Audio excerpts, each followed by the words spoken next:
ঢাকা শহরের সব থেকে বড় ভার্সিটির সামনে দাঁড়িয়ে আছে শ্রাবণ। কাঁধে বই খাতা ভর্তি বড় একটা ব্যাগ, চোখে মোটা ফ্রেমের একটা পুরনো চশমা, তার উপরে আবার 2 বছরের পুরনো শার্ট প্যান্ট পরে এসেছে সে। তাছাড়াও নতুন জামা কাপড়ই বা সে পাবে কই। সে এখানে ক্লাস করতে আসেনি, এসেছে ভর্তি হতে। প্রায় সপ্তাহখানেক হয়েছে তার রেজাল্ট বেরিয়েছে। শ্রাবণের এখানে আসার কোনো ইচ্ছেই ছিল না। তাকে এখানে আসতে হয়েছে শুধুমাত্র তার মায়ের জন্য। তার মা চায় যে তার ছেলে ঢাকা শহরের সব থেকে বড় ভার্সিটিতে পড়াশোনা করে ভালো রেজাল্ট করে একটা ভালো চাকরি করুক। শ্রাবণ তার মা এবং বাবাকে সব থেকে বেশি ভালোবাসে, যার কারণে আজকে সে এইখানে দাঁড়িয়ে আছে। তাকে এইভাবে দাঁড়িয়ে থাকতে দেখে ভার্সিটির দারোয়ান বলে উঠল। এই ছেলে, তুই এইভাবে এখানে দাঁড়িয়ে আছিস কেন? শ্রাবণ যেন একটু কেঁপে ওঠে, সে কাঁপা কাঁপা কণ্ঠে বলে উঠল। জি, মানে ভার্সিটিতে ভর্তি হওয়ার জন্য এসেছি। কোথায় গিয়ে ভর্তি হতে হবে স্যার? শ্রাবণের কথা শুনে দারোয়ান মনে মনে অনেক মজা পায়, কারণ এই রকম একটা খ্যাত ছেলে কিনা এত বড় ভার্সিটিতে ভর্তি হওয়ার জন্য এসেছে। মনে মনে সে প্রচুর হেসে নেয়। যেহেতু শ্রাবণ তাকে স্যার বলে ডেকেছে, তাই দারোয়ান নিজেকে অনেকটা সম্মানিত ব্যক্তি মনে করলো। সে শ্রাবণকে তাড়িয়ে না দিয়ে হেসে বলল। তুই এই ভার্সিটিতে ভর্তি হতে এসেছিস, তাও আবার এই অবস্থায়? শ্রাবণ দারোয়ানের কথা শুনে অনেকটা ভয়ে চুপসে যায়। সে চুপ করে দাঁড়িয়ে থাকে। তখনই দারোয়ান আবারও বলে ওঠে। হুম, এসেছিস যখন তাহলে একটা চান্স নিয়ে দেখ। ভার্সিটির ভিতরে ঢুকে ডান দিকে প্রথম রুমটা প্রিন্সিপাল স্যারের, তুই সোজা তার কাছে চলে যা। শ্রাবণ কোনো কথা না বলে চুপচাপ দারোয়ানের বলা জায়গায় চলে যায়। শ্রাবণ চলে যাওয়ার পরেই দারোয়ান জোরে জোরে হাসতে শুরু করলো আর বলতে লাগলো। কোথা থেকে আসে এইসব কে জানে? এর মতো একটা ক্ষেত নাকি এত বড় ভার্সিটিতে পড়বে। বেটা, আজকে যাও, টের পাবে ভার্সিটির ছেলে মেয়ে কি জিনিস। এইটা বলেই দারোয়ান আবার হাসতে লাগলো। এদিকে শ্রাবণ দারোয়ানের বলা জায়গায় চলে আসে। এতক্ষণ শ্রাবণ একটা জিনিস বেশ ভালো করেই লক্ষ্য করেছে। তার দিকে ভার্সিটির সবাই কেমন করে যেন তাকিয়ে আছে আর নিজেদের মধ্যে কি সব বলাবলি করছে। মাঝে মাঝে আবার জোরে জোরে হেসে উঠছে। শ্রাবণ সেদিকে নজর না দিয়ে সামনে এগিয়ে যায়, কিন্তু সামনের রুমে প্রবেশ করে শ্রাবণ অনেক বড়সড় একটা শক খেয়ে যায়। কারণ দারোয়ান তাকে বলেছিল যে এটা প্রিন্সিপাল স্যারের রুম, কিন্তু এগুলো তো অনেকগুলো মেয়ে বসে আছে। শ্রাবণ এতগুলো মেয়েদেরকে একসাথে দেখে ভয় পেয়ে যায়। সে রুম থেকে বের হতেই যাবে, তখন মেয়েগুলোর মধ্যে থেকে একজন বলে ওঠে। এই খ্যাত, দাঁড়া, কোথায় যাচ্ছিস? শ্রাবণ ভয় পেয়ে দাঁড়িয়ে যায়। ভয়ে ভয়ে পিছে ঘুরে দাঁড়িয়ে থাকে। কয়েকটা মেয়ে তার দিকে এগিয়ে আসে আর বলে। তুই কোন সাহসে এখানে এসেছিস? তোকে এখানে আসার অনুমতি কে দিয়েছে? শ্রাবণ অনেকটা ভয় পেয়ে যায় আর আস্তে আস্তে বলে। জি, আমি ভেবেছিলাম এটা প্রিন্সিপাল স্যারের রুম, তাই এখানে এসেছিলাম। সরি, ভুল হয়ে গেছে। তখনই মেয়েগুলোর মধ্যে থেকে একজন ঠাস করে থাপ্পড় বসিয়ে দিল শ্রাবণের গালে। শ্রাবণের মোটা ফ্রেমের চশমাটা নিচে পড়ে গেল। শ্রাবণ গালে হাত দিয়ে দাঁড়িয়ে রইল। এই ফাজলামি করিস আমাদের সাথে? এই রুমের বাইরেই তো বড় করে লেখা আছে যে এটা মেয়েদের কমন রুম। ইস, তোর গালে হাত দিয়ে আমার হাতটাও নোংরা হয়ে গেছে। তখনই ওদের মধ্যে থেকে আরেকটা মেয়ে বলে উঠল। ঠিক বলেছিস, দেখ না, গায়ের রং কি কালো, তার উপরে আবার নোংরা জামা কাপড়। কি জানি কোথা থেকে আসে এইসব খ্যাত।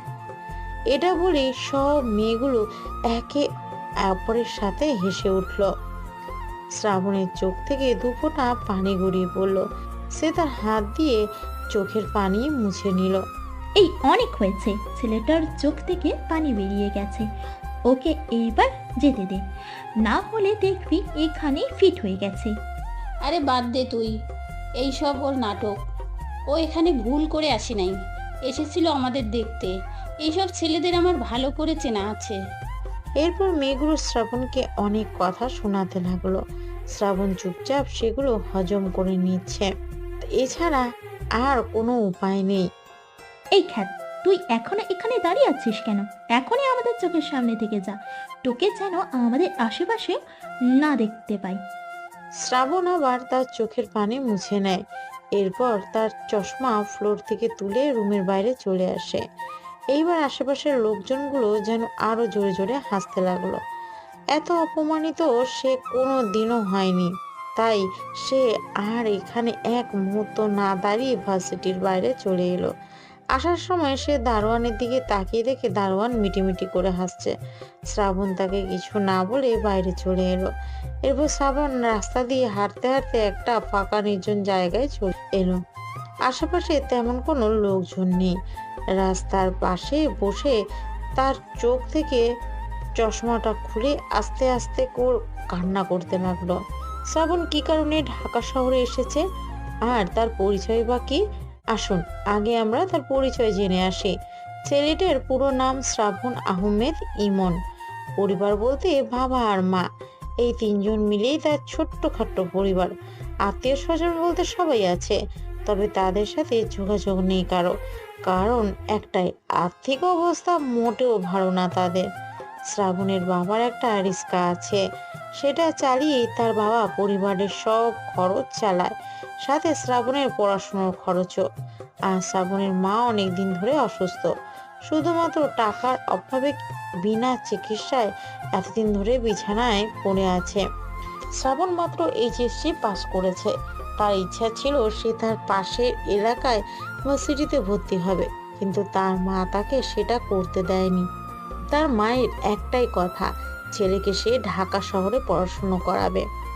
এদিকে শ্রাবণের রেজাল্টও ভালো ছিল, তাই শ্রাবণ বাধ্য হয়ে ঢাকা যেতে রাজি হয়। আজকে একদিন হলো সে ঢাকা শহরে এসেছে। হাতে সামান্য কিছু টাকা, বাসা ভাড়া দিয়ে মোটামুটি 1 মাস চলে যাবে। কিন্তু এরপর কি হবে? রাতের বাসে করে সে ঢাকা শহরে এসেছে। সকাল 9টায় ঢাকা এসে পৌঁছায়, আর এসেই সবার প্রথমে ভার্সিটি ভর্তি হতে চায়। এরপর কি হলো সেগুলো তো আপনারা দেখলেনই। কান্না থামিয়ে শ্রাবণ বসা থেকে উঠে দাঁড়ালো, কারণ সে জানে এখন তার কান্নার সময় না। এভাবে কান্না করলে কারো কিছু আসে যায় না। তাকে এখন বাসা খুঁজতে হবে, না হলে রাতে থাকবে কই? আর বাবা মাকেই বা কি বলবে?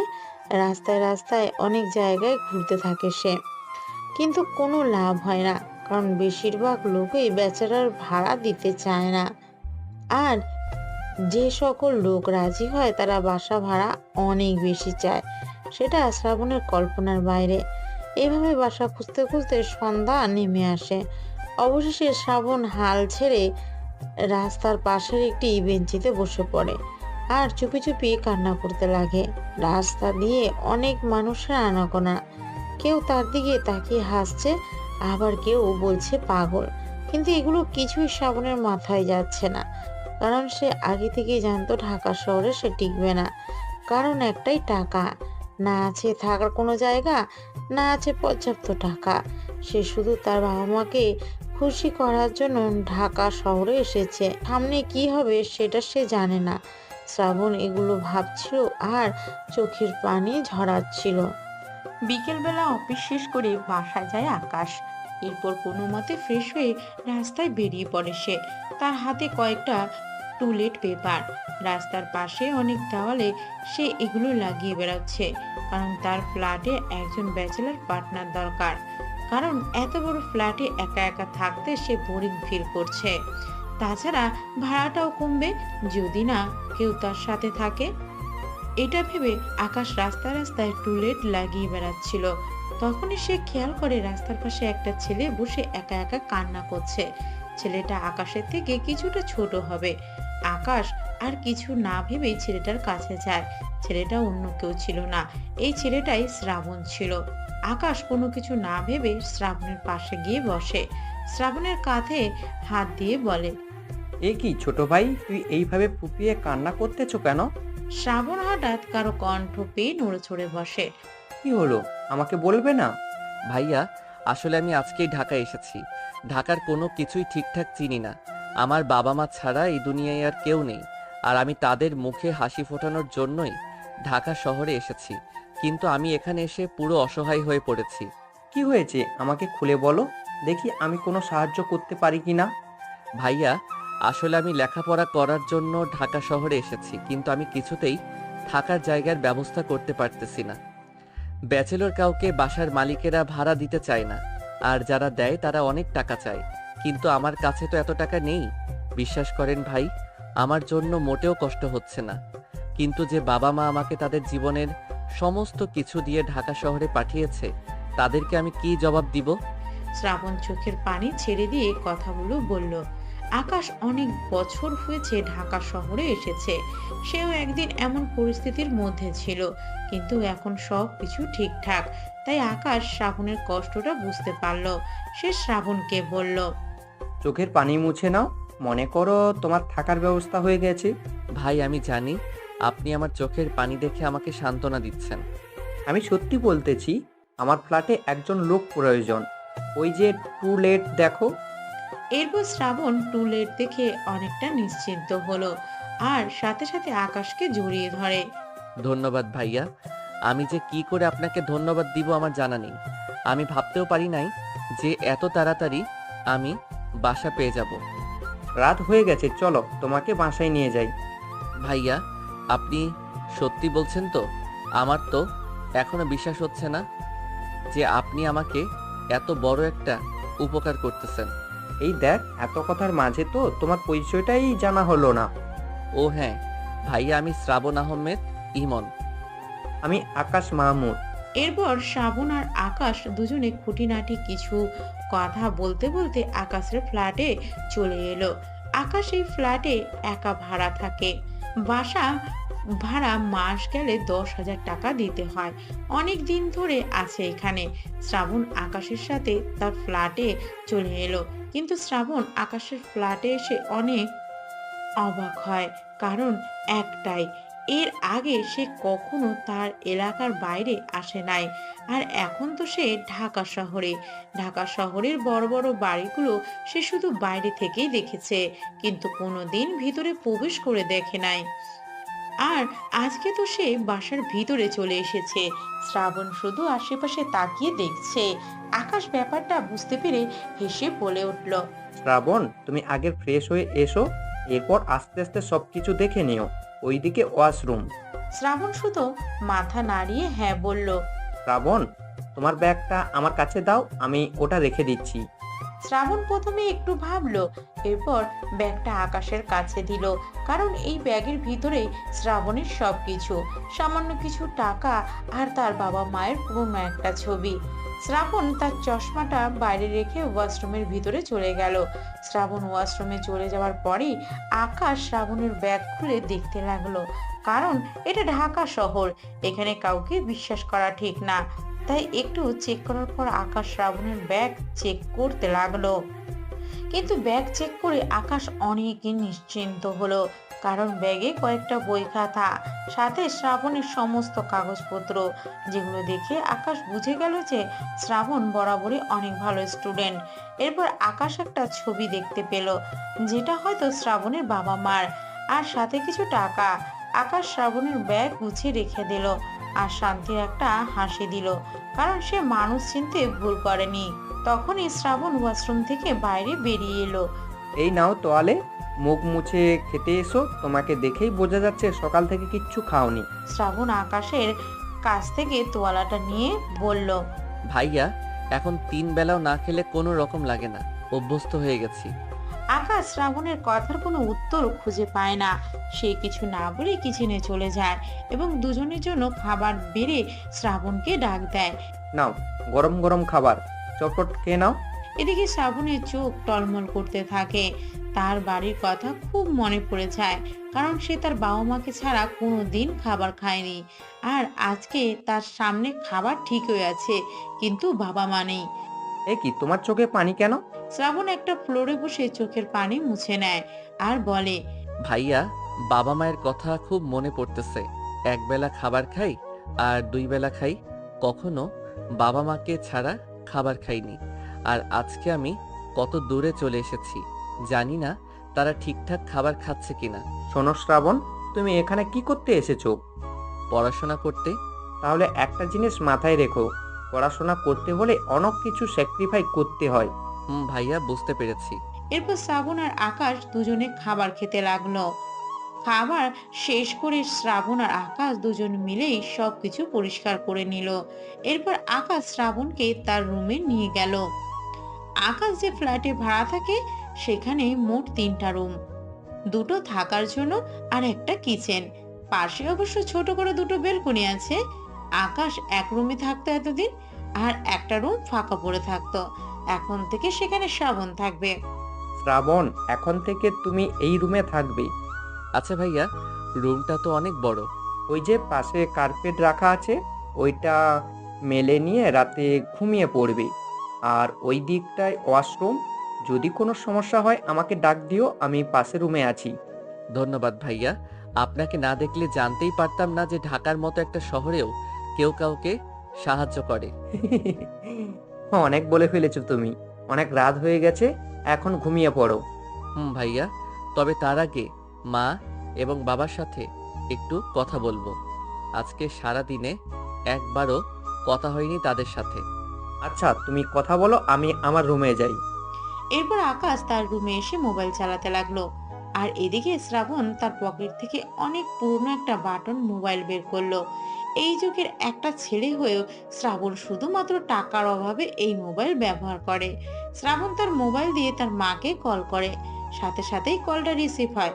এতক্ষণ ধরে হয়তো শ্রাবণের ফোনের জন্যই অপেক্ষা করছিল তার মা। হ্যালো আম্মা।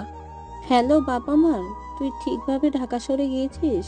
হ্যাঁ আম্মা, তুমি কোনো চিন্তা করো না, আমি একদম ঠিকঠাক ভাবেই ঢাকা শহরে এসেছি, কোনো অসুবিধা হয়নি। সারাদিন কিছু খেয়েছিস নাকি এখানকার মতো না খেয়ে আছিস? আম্মা তুমি কোনো চিন্তা করো না, আমি এইমাত্র খাবার খেয়েছি আর ভালো একটা বাসা দেখে ভাড়া নিয়েছি। সে অনেক বড় বাসা আম্মা। বাবা মা, আমি তোর কাছে কিছু চাই না, শুধু এতটুকু চাই যে তুই মানুষের মতো মানুষ হ, আর কেউ যেন তোকে ছোট লোক বলতে না পারে। এ কি আম্মা, তুমি কান্না করতেছো কেন? না, কান্না করব না। আম্মা, আব্বা কোথায়? তার কাছে দাও না। এই তো তোর আব্বা আমার কাছেই বসে তোর কথা শুনছিল এতক্ষণ। এই নিয়ে কথা বল। হ্যালো আব্বাজান।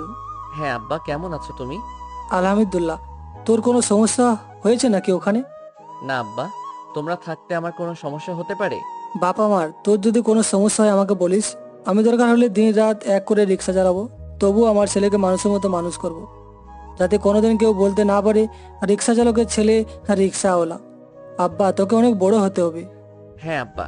কিছু সময় নীরব হয়ে গেল শ্রাবণ আর তার আব্বু, কারণ দুজনেই যে মুখ বুজে চোখের পানি ফেলছে। আচ্ছা আব্বা, ভালো থেকো আর মায়ের দিকে খেয়াল রেখো। ভালো থাকিস। এরপর শ্রাবণ তার কল কেটে দেয় আর আজকে সকাল থেকে সন্ধ্যা পর্যন্ত ঘটে যাওয়া সব কিছু চিন্তা করতে লাগলো। এদিকে দরজার আড়ালে দাঁড়িয়ে ছিল আকাশ। শ্রাবণের ফোনে কথা শুনে নিজের চোখের পানি আটকে রাখতে পারলো না। একটা ছেলে তার বাবা মাকে কতটা ভালোবাসে এটা সে আজকে না দেখলে বুঝতে পারতো না।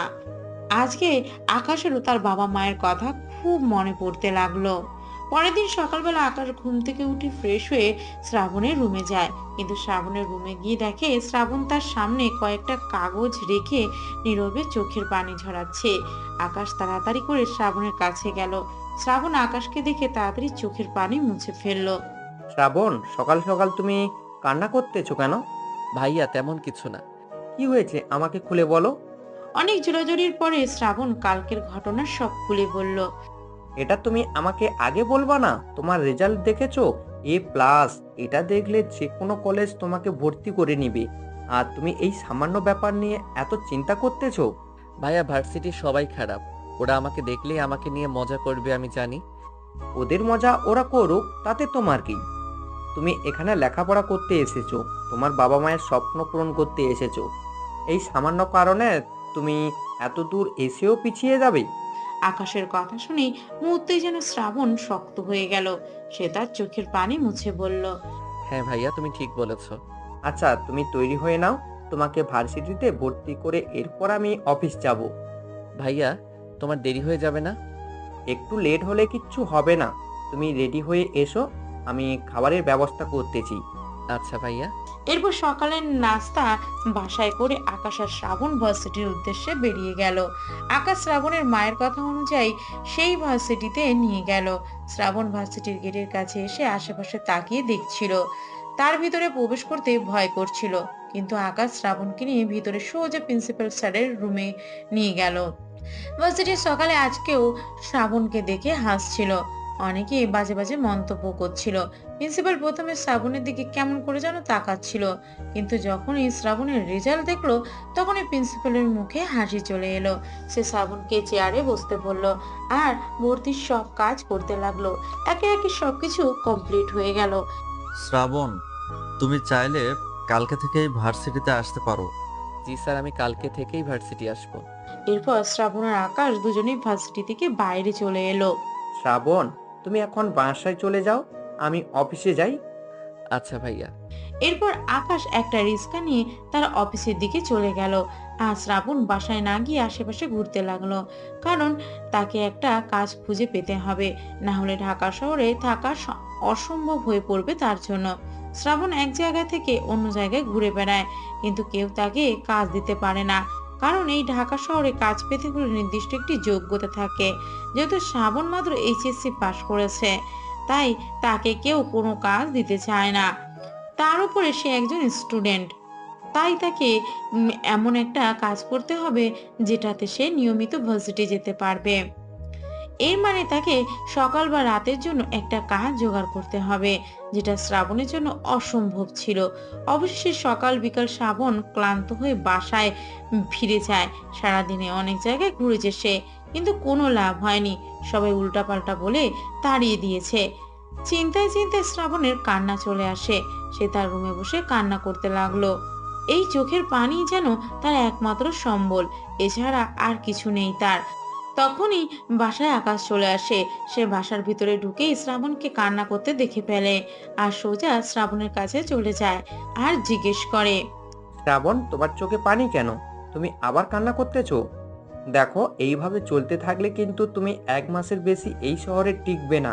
তোমাকে আরো শক্ত হতে হবে, নিজেকে অন্যভাবে তৈরি করে তুলতে হবে। ভাইয়া। এবার বলো, কি হয়েছে? তোমাকে এত চিন্তিত দেখাচ্ছে কেন? ভাইয়া বাড়ি থেকে আমাকে অল্প কিছু টাকা দিয়ে ঢাকা শহরে পাঠিয়েছে, যেটা দিয়ে মাসখানেকের মতো আমার চলে যাবে। কিন্তু এরপর কি হবে, তাই আমি একটা কাজ খোঁজার উদ্দেশ্যে বেরিয়েছিলাম, কিন্তু কোনো লাভ হয়নি। আকাশ কিছু সময় ভেবে দেখলো, এরপর বলল, দেখি আমার অফিসে একটু কথা বলে দেখি কোনো ব্যবস্থা করতে পারি কিনা। না ভাইয়া, তার কোনো দরকার নেই। আমার এমন একটা কাজ দরকার যেটা সকালে বা রাতে করতে হয়, কারণ আমার আবার ভার্সিটি যেতে হবে। ভাইয়া যে কোনো কাজ হলেই হবে। বুঝতে পেরেছি, আমাকে একটু সময় দাও, আমি খোঁজ খবর নিয়ে দেখি। আচ্ছা ভাইয়া। এইভাবে আজকের দিনটা কেটে গেল শ্রাবণের মাথায় চিন্তা নিয়ে ঘুমিয়ে গেল শ্রাবণ। আর এদিকে আকাশ বিভিন্ন জায়গায় কাজের জন্য খোঁজ চালাতে লাগলো। পরের দিন সকালবেলা, আজকে শ্রাবণের প্রথম দিন তার ভার্সিটিতে। শ্রাবণ সকাল থেকেই তৈরি হয়ে আছে যাতে তার লেট না হয়। আকাশ শ্রাবণের এমন কাণ্ড দেখে মিটমিট করে হাসছে। অবশেষে সেই মুহূর্ত এলো, আকাশ তার অফিসে চলে গেল আর শ্রাবণ তার ভার্সিটির সামনে চলে এলো। শ্রাবণ আজকে তার সবচাইতে ভালো জামা আর প্যান্ট পরে এসেছে, যেগুলো আগের দিনের থেকে কিছুটা পরিষ্কার, তবে খুবই সামান্য। শ্রাবণ আজকে ভয় না পেয়ে গেটের ভিতরে প্রবেশ করলো। মোটা ফ্রেমের চশমা দিয়ে চারিদিকে দেখতে লাগলো। অনেক বড় ভার্সিটি, সাথে অনেক বড় ক্যাম্পাস, সবাই যে যার কাজে ব্যস্ত। শ্রাবণ আস্তে আস্তে সামনের দিকে যাচ্ছিল, তখন একদল ছেলে পেলে তাকে ডাক দিল। প্রথমে সে ভেবেছিল অন্য কাউকে ডাকছে, কারণ তাকে তো কেউ চিনে না এখানে, কিন্তু পরে খেয়াল করে দেখলো ছেলেগুলো তাকেই উদ্দেশ্য করে ডাকছে। শ্রাবণ অনেকটা ভয় নিয়ে তাদের কাছে যায়। ওই, তোকে কখন থেকে ডাকতেছি, কানে যায় না নাকি? জি ভাইয়া, বুঝতে পারি নাই, কি বলবেন বলুন। এইবার একটা ছেলে বলে ওঠে, তুই কি এই কলেজে পড়িস নাকি? আর তোর জামা কাপড়ের এই অবস্থা কেন? আরে গায়ের রং দেখছিস না কি কালো, তো জামা কাপড় ভালো হবে কি করে? এটা বলেই সবাই হা হা করে হেসে দিল, যেটা শ্রাবণের জন্য অনেক লজ্জাজনক ছিল। শোন, তোকে একটা কাজের জন্য এখানে ডেকেছি। জি বলেন। ওই যে একটা মেয়ে দেখতেছিস না, হুম। ওই মেয়েটার কাছে গিয়ে এই কাগজটা দিবি, এই নে। এরপর ছেলেটা শ্রাবণের কাছে একটা কাগজ ধরিয়ে দিল। কিন্তু ভাইয়া আমি কেন? আবার প্রশ্ন করিস? মার খেতে চাস? এরপর শ্রাবণ আর কোনো উপায় না পেয়ে আস্তে আস্তে মেয়েটার কাছে চলে গেল। সে মেয়েটাকে আপু বলে ডাক দিল। এই যে আপু, আপনি একটু শুনবেন? মেয়েটা শ্রাবণের দিকে ঘুরে তাকালো। মেয়েটা কেমন করে শ্রাবণকে দেখতে লাগলো, যেন শ্রাবণ তাকে ডেকে অনেক বড় ভুল করে ফেলেছে। শ্রাবণ কিছু না ভেবে কাগজটা মেয়েটার দিকে এগিয়ে দিল। মেয়েটা কাগজটা পড়ে ঠাস করে দুটো চর বসিয়ে দিল। শ্রাবণ তা সামলাতে না পেরে মাটিতে পড়ে গেল। ছোট লোক, মেয়েদের এইসব বাজে প্রস্তাব দেওয়ার জন্য ভার্সিটিতে আসিস নাকি? নিজের চেহারার দিকে তাকিয়েছিস কখনো? কোথায় তুই আর কোথায় আমি? তুই ভাবলি কি করে তুই আমাকে অফার দিবি আর আমি তাতে রাজি হয়ে যাব? শ্রাবণ মাটি থেকে উঠে দাঁড়িয়ে বলতে যাবে, আপু আমি এগুলো... কোনো কিছু বলার আগে মেয়েটা আবার শ্রাবণের গালে ঠাস করে আরেকটা থাপ্পড় বসিয়ে দিল। চুপ, আর একটা কথাও বলবি না। আর একটা কথা বললেই আমি সোজা প্রিন্সিপাল স্যারের রুমে চলে যাব এই কাগজ নিয়ে। শ্রাবণ আশেপাশে তাকিয়ে দেখে লোকজন ভরে গেছে। সবাই তার দিকে তাকিয়ে হাসছে। এটা দেখে শ্রাবণের চোখ থেকে দুফোঁটা পানি বেরিয়ে গেল। আর ওই ছেলেগুলো যেন হাসতে হাসতে গড়াগড়ি খাচ্ছে। এটা দেখে শ্রাবণের আরো জোরে কান্না করতে ইচ্ছে করলো, কিন্তু তার বাবা মায়ের কথা চিন্তা করে চোখের পানি মুছে নিল। এরপর সে ক্যাম্পাসের ফাঁকা একটা জায়গায় চলে এলো। চুপচাপ মন খারাপ করে বসে রইল। বেশ কিছুক্ষণ বসে থাকার পর একটা ছেলে তার পাশে এসে বসে পড়লো। শ্রাবণ সেদিকে না তাকিয়ে মন খারাপ করে বসে রইল। হাই, আমি রাফি। একটা অপরিচিত ছেলেকে দেখে শ্রাবণ কিছু বলল না, কারণ এই ছেলেও হয়তো তার সাথে মজা করতে এসেছে। তাই কিছু না বলে চুপ থাকাই ভালো। ছেলেটা আবার বলল, কি হলো, কথা বলতেছো না কেন? আমি ভার্সিটিতে নতুন ভর্তি হয়েছি, তুমিও নিশ্চয় নতুন, তাই তোমার সাথে বন্ধুত্ব করতে এলাম। এইবার শ্রাবণ কিছুটা ভরসা পেল। সে আস্তে করে বলল, আমি শ্রাবণ। আচ্ছা, এইভাবে এখানে কতক্ষণ মন খারাপ করে বসে থাকবে? চলো ক্লাসে যাই। ক্লাস শুরু হতে আর মাত্র 5 মিনিট বাকি। আচ্ছা চলো। এরপর রাফি আর শ্রাবণ ক্লাসের দিকে যেতে লাগলো। এর মধ্যে তারা আরো কিছুটা পরিচিত হয়ে নিল। রাফি ছেলেটার বাসা এই শহরে। তার বাবা একজন বিজনেসম্যান। রাফি সকালে এসেই শ্রাবণকে র্যাগিং এর শিকার হতে দেখে। তাই তার খুব মায়া হয় শ্রাবণের জন্য, যার কারণে সে শ্রাবণের সাথে এসে বন্ধুত্ব করে। শ্রাবণ আর রাফি একসাথে ক্লাসে প্রবেশ করে, কিন্তু শ্রাবণকে প্রবেশ করতে দেখে ক্লাসের সবাই জোরে জোরে চিল্লাতে চিল্লাতে বলতে লাগলো, মিস্টার খ্যাত ইজ কাম, মিস্টার খ্যাত ইজ কাম।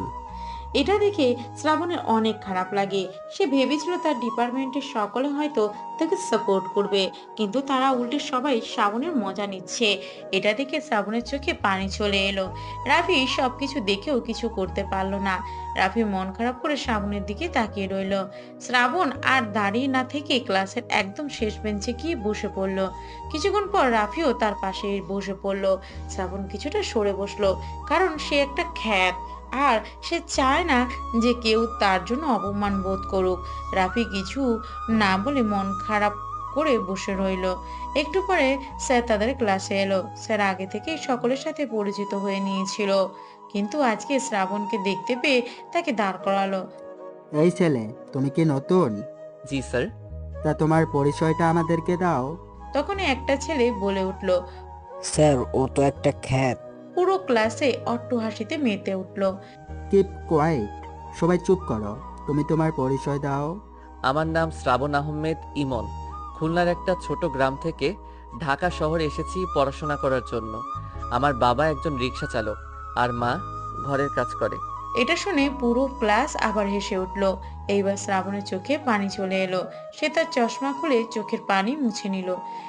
ও ভালো, তা তোমার রেজাল্ট কি? A+। এবার পুরো ক্লাস চুপ হয়ে গেল। কেউ যেন বিশ্বাসই করতে পারছে না যে এমন একটা খ্যাতের রেজাল্ট এত ভালো হতে পারে। গুড, আশেপাশে খেয়াল না করে পড়াশোনায় ফোকাস করো, ভবিষ্যতে ভালো হবে। জি স্যার। এরপর স্যার ক্লাস করাতে লাগলো। এইভাবে একের পর এক ক্লাস হতে লাগলো। সব ক্লাসে শ্রাবণকে কম বেশি অনেকে অপমানিত করে এসেছে। শ্রাবণ সবকিছু চুপচাপ সহ্য করে নিয়েছে, শুধুমাত্র তার বাবা মায়ের কথা চিন্তা করে। আজকে দিনে একটা জিনিস শ্রাবণ খুব ভালো করে খেয়াল করেছে। কালকে যে মেয়েটা শ্রাবণকে থাপ্পড় মেরেছিল সেই মেয়েটা শ্রাবণেরই ক্লাসমেট। আজকে সকালবেলা যে ছেলেগুলোর জন্য অপমানিত হতে হয়েছে সেই ছেলেগুলো শ্রাবণের ক্লাসমেট। তাদের মধ্যে যে লিডার ছিল তার নাম হচ্ছে রকি। এটা সে তার বন্ধু রাফির কাছ থেকে জানতে পেরেছে। এভাবে আজকের দিনটা কেটে গেল। ক্লাস শেষ করে শ্রাবণ আর রাফি যখন বাইরে বের হবে তখনই রকি আর তার গ্যাং শ্রাবণের সামনে এসে দাঁড়ালো। শ্রাবণ অন্য পথ দিয়ে বাইরে বের হতে যাবে তখনই আবার রকি শ্রাবণের রাস্তা আটকিয়ে দিল। কোথায় যাওয়া যাচ্ছে শুনি? বাসায় যাব। বাসায় তো যাবি, কিন্তু যাওয়ার আগে আমার একটা কাজ করে দিতে হবে যে। দেখো রকি, আমি তোমার ওই কাজ আর করতে পারবো না। আমাকে মেয়েটা অনেক অপমান করেছে। আরে বোকা না, ওই কাজ আর তোকে দিয়ে করাবো না, খুব সহজ একটা কাজ।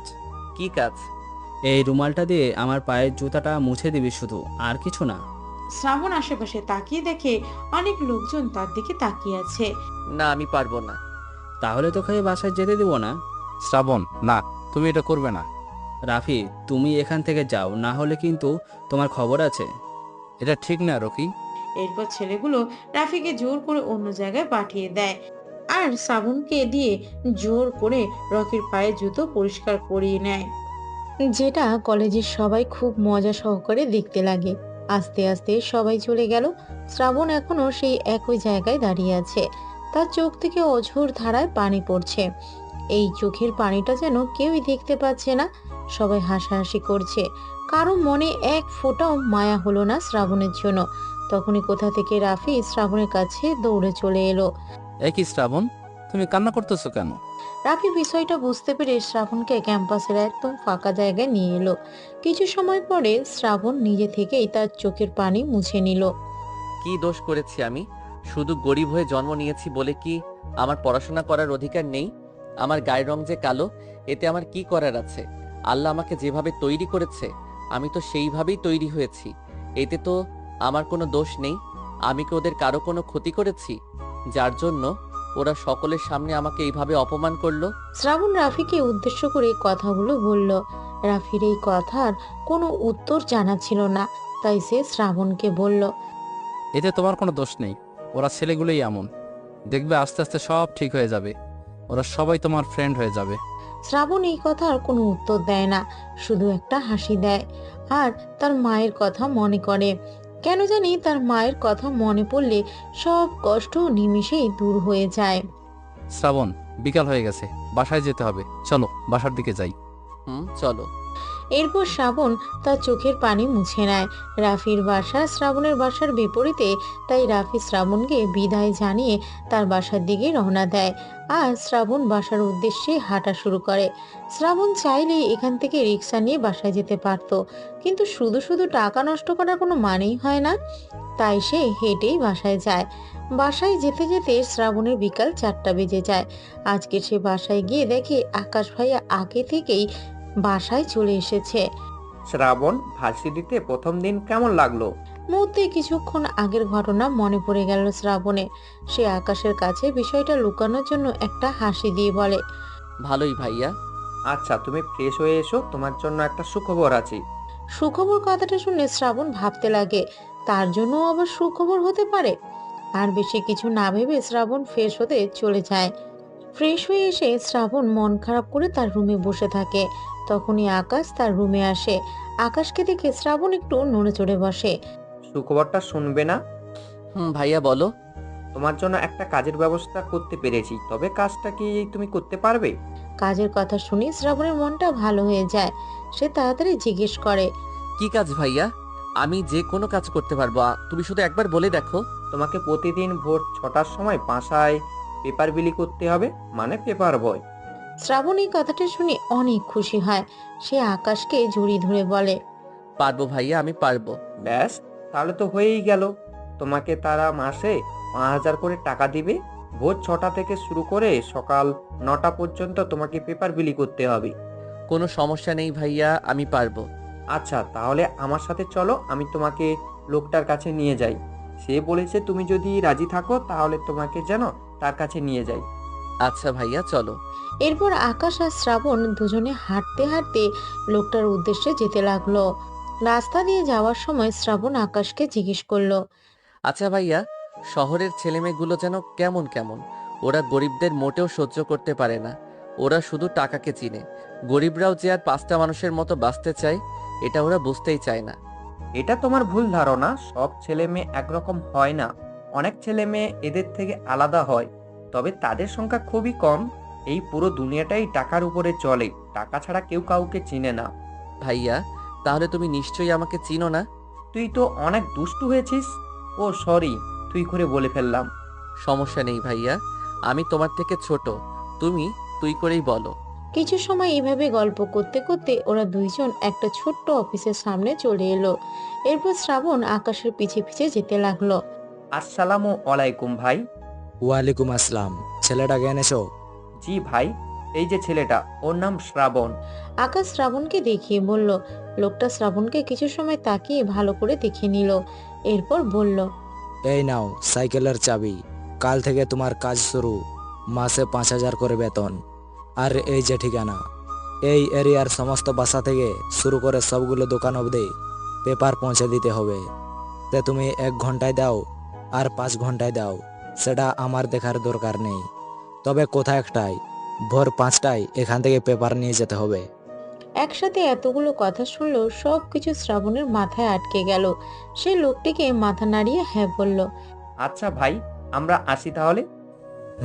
এসো। এরপর আকাশ আর শ্রাবণ পেপার হাউস থেকে বেরিয়ে এলো। ভাইয়া, লোকটা অনেক রাগী, তাই না? তুই বুঝলি কিভাবে? আরে আমি লোক দেখলেই বুঝতে পারি, তার উপরে আবার এত কড়া কড়া কথা। কচু বুঝিস তুই। চল, আজকে তোকে ট্রিট দেবো আমি। ট্রিট? কিন্তু কেন? ওই যে তুই চাকরি পেয়ে গেলি, এটার জন্য। ভাইয়া, ট্রিট তো আমার দেওয়ার কথা তোমাকে, আর সেখানে তুমি? আরে বড় ভাই হই আমি তোর, আমার একটা দায়িত্ব আছে না? এই কথাটা শোনার পরে শ্রাবণের মনটা অনেক ভালো হয়ে যায়, কারণ তার নিজের রক্তের কেউ কোনো এমন করে বলে নাই, তাই তার বাবা মা ছাড়া। এরপর দুইজন একটা রেস্টুরেন্টে গিয়ে বসলো। রেস্টুরেন্টে ছোটখাটো হওয়ার কারণে এখানে আর অপমানিত হতে হয়নি শ্রাবণকে, কারণ বড় বড় রেস্টুরেন্টে এই পোশাকে গেলে নিশ্চয়ই সবাই তাকে অন্য চোখে দেখতো। এরপর আকাশ আর শ্রাবণ দুজনে তাদের বাসায় চলে গেল। রোজ রাতের মতো আজকেও বাবা মায়ের সাথে কথা বলে নিল শ্রাবণ। এরপর কিছু সময় বই নিয়ে ঘাটাঘাটি করলো। তার কাছে যে বইগুলো আছে এগুলো সব পুরনো বই। সে এগুলো তার পাড়ার এক বড় ভাইয়ের কাছ থেকে চেয়ে এনেছে, কারণ এত টাকা দিয়ে নতুন বই কেনার ক্ষমতা শ্রাবণের কোনো দিন ছিল না। তবুও সে মন খারাপ করে না, কারণ বই তো বই, হোক সেটা পুরনো বা নতুন, একই তো কথা। পরের দিন সকালে খুব তাড়াতাড়ি ঘুম থেকে উঠে শ্রাবণ। এরপর কোনো মতে রেডি হয়ে বাসা থেকে বেরিয়ে পড়ে। আকাশ ঘুমাচ্ছিল, যার কারণে শ্রাবণ তাকে না ডেকেই বেরিয়ে পড়ে। সে জোরে জোরে হেঁটে পেপার হাউসে পৌঁছে যায়। একদম ঠিক সময় গিয়ে পৌঁছায়। লোকটা শ্রাবণকে ঠিক সময় আসতে দেখে মনে মনে অনেক খুশি হয়, কারণ আজ পর্যন্ত কোনো পেপার বয় এত সকাল সকাল এখানে আসে নাই। লোকটা কিছু না বলে শ্রাবণকে পেপারের বান্ডিল ধরিয়ে দেয় আর সাইকেলটা দেখিয়ে দেয়। এরপর শ্রাবণ একটা হাসি দিয়ে বেরিয়ে পড়ে পেপার বিলি করতে। যেহেতু আজকে তার প্রথম দিন, তাই একটু অসুবিধা হচ্ছিল, কিন্তু শ্রাবণ এটাকে হ্যান্ডেল করে নেয়, কারণ এর আগে এমন অনেক ধরনের কাজ করেছে সে, তাই এই কাজটাও করতে তেমন কোনো অসুবিধা হলো না। তবে আজকে প্রথম দিন হওয়ায় তার পুরো শরীর থেকে ঘাম বেরিয়ে যায়। পেপার বিলি করতে করতে সকাল 9টা বেজে যায়। সে সাইকেল পেপার হাউসে রেখে তাড়াতাড়ি বাসায় চলে যায়, কারণ এরপর তাকে আবার ভার্সিটি যেতে হবে। বাসায় এসে দেখে আকাশ ভাই অফিসে যাওয়ার জন্য তৈরি হচ্ছে। আকাশ শ্রাবণকে দেখে একটা হাসি দিয়ে বলে, কিরে, কেমন কাটলো প্রথম দিন? ভাইয়া অনেক ভালো, কোনো সমস্যা হয়নি আমার। তা তো তোর ঘামে ভেজা শার্ট দেখেই বোঝা যায়। আসলে ভাইয়া প্রথম দিন তো, তার উপরে আবার জোরে জোরে সাইকেল চালিয়েছি। হয়েছে হয়েছে, কথা বলে সময় নষ্ট করিস না। ফ্রেশ হয়ে খাবার খেতে যা, বুয়া এসে রান্না করে রেখে গেছি। ভাইয়া। এরপর আকাশ তার অফিসের উদ্দেশ্যে বেরিয়ে গেল, আর শ্রাবণও খাবার খেয়ে ভার্সিটির দিকে রওনা দিল।